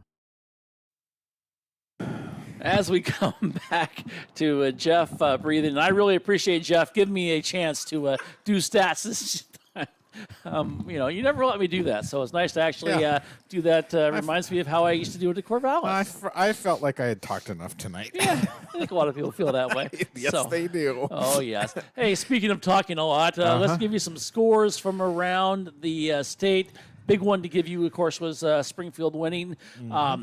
North Salem losing the Mayor's Cup to my South Salem Saxons. Did they score? 54-0, baby. Yeehaw. And here is the biggest thing in the world. Sheldon lose? Sheldon loses 35-21. Grizzlies win the special 6-1-5-3-2-4 conference. Grizzlies do or Saxons? Saxons do, sorry. Saxons do. And so they're going to be going to the playoffs as the league champion, and we'll have a home game. They should. Well, yes. I say that, and of course, that could all change. Exactly. Right? But according to us, they better. Yeah. And we'll have something to say about that. Well, West Albany over McKay, 34-31. Close one there. Cascade all over Staten, 34-7. No score yet from the Amity-Dayton game. If we ever get that, we'll pass that along to you as well. And a couple other scores, and we'll say goodbye. These are all finals now. You ready for this? I am. Ida B. Wells over Franklin, 74-60. They finally finished that game. Lots of points there, 134 points. Wow. Wow, that's a lot. Lincoln 40, Cleveland nothing. Roosevelt 36, Grant 7. Sunset all over Westview 28-0. Jesuit over Beaverton 58-0. Aloha losing the Mountainside 51-0. Sherwood 57, Liberty 7. They were a little upset they gave up those 7 points, I think. Of course, our final score here 35-7. Lake Ridge 27, Lake Oswego 7. Lake Ridge must be for real then. They must be. Tualatin 27, Tiger 3. North Medford 10, South Medford nothing. And gave you that West Salem 42, Sheldon 21. Roseburg 7, Grants Pass 3. Go to the 5A level. We have Dallas 42, Crescent Valley 8. These are all final scores. Summit 21, Caldera 7. Mountain View 46, Bend 7. And did you say you were looking for the Dayton score? I was. Well, I know that they won. They finished. I see a post. They finished the regular season 9-0. So they won, but I don't have a score for you. Awesome. Congratulations to the Dayton Pirates and their big victory tonight as well. Jeff, final thoughts tonight before we say goodbye? That was a good win, Brian. A good way to end the year after having lost 5 in a row. You come out and you dominated a team that you were better than. Yeah, it was a little tough. It was a little tight at times. You let them in. The Jaguars' defense really stepped up in the second half. But you gave yourself a little bit of momentum potentially going into some playoff games now next week. We'll have to check yamhilltoday.com tomorrow to make sure to see where McMinnville might be playing. It's most likely going to be on the road somewhere. Right. It will be. If they make it. That's if they make it. We don't know yet. It's just one of those things where you go through the calculations and, yeah, you got to win, but it's against a lower ranked team in this state. So how much weight does that really carry? Yeah, you might end up as a 31, 32, 30. And McMinnville right now is at 30. Correct. 30, so it's going to be close. But, they played. They played well tonight. They did some good things, and we'll see what happens. That's right. That's all you can do. But that's it. What a great season. I want to thank everybody for tuning in this year, whether we are on the road next week or not. I want to thank all our sponsors this season. I want to thank everybody helping out. And I got to say I'm disappointed. No dilly bars. I know. I wanted dilly bars. That's okay. It would have been really good in those warm September nights, Friday nights, but maybe not so much tonight as it's, below 40 degrees now. It's a little chilly. I want to get you a little picture of them tearing down the goalpost. Yeah, it's not something. Yeah, it's exactly 40 degrees right now where we are. It is. It is a little chilly. All right, folks, thank you so much to all our sponsors, everybody tuning in, listening all season long, watching us here at YamHillToday.com. And we look forward to another great season. But hopefully we'll have a game next week. We just don't know. But we'll keep you updated. And Jeff, thank you so much. Yeah. I want to thank Dick Mason for helping us out. Jackie, thank you as well. You're always helping us throughout the season. And our roving reporters all throughout the state. I know. The Dans, the Derek. Everybody. We got everybody. Jay down in Dallas. I mean, we got them everywhere. We got people watching. We're watching you. And that's how we get our scores. Yeah, for you. it is. I mean, it really is. So we thank them as well. So great season this year. Fun season. Yeah, it wasn't perfect, but we had a good time like we always do, and we'll hope to do it again next year. Yep. All right. So that's all I got tonight, folks. Thank you so much. Just keep tuned. We'll fill you in. We'll see what happens, and we'll hopefully bring you some more action very, very soon. For Jeff Ivey, I'm Brian Erickson. Good night, everybody. It's time for high school football here on YamHillToday.com. Sullivan's going to hand off to Rapp. Right up the middle. Breaks one tackle, two tackles. Then he go into the end zone. Touchdown, Grizzlies. Dropping back at Sullivan. He double pumps. He goes to the far side. Has a man wide open. And it's caught. And it's going to be touchdown, Grizzlies.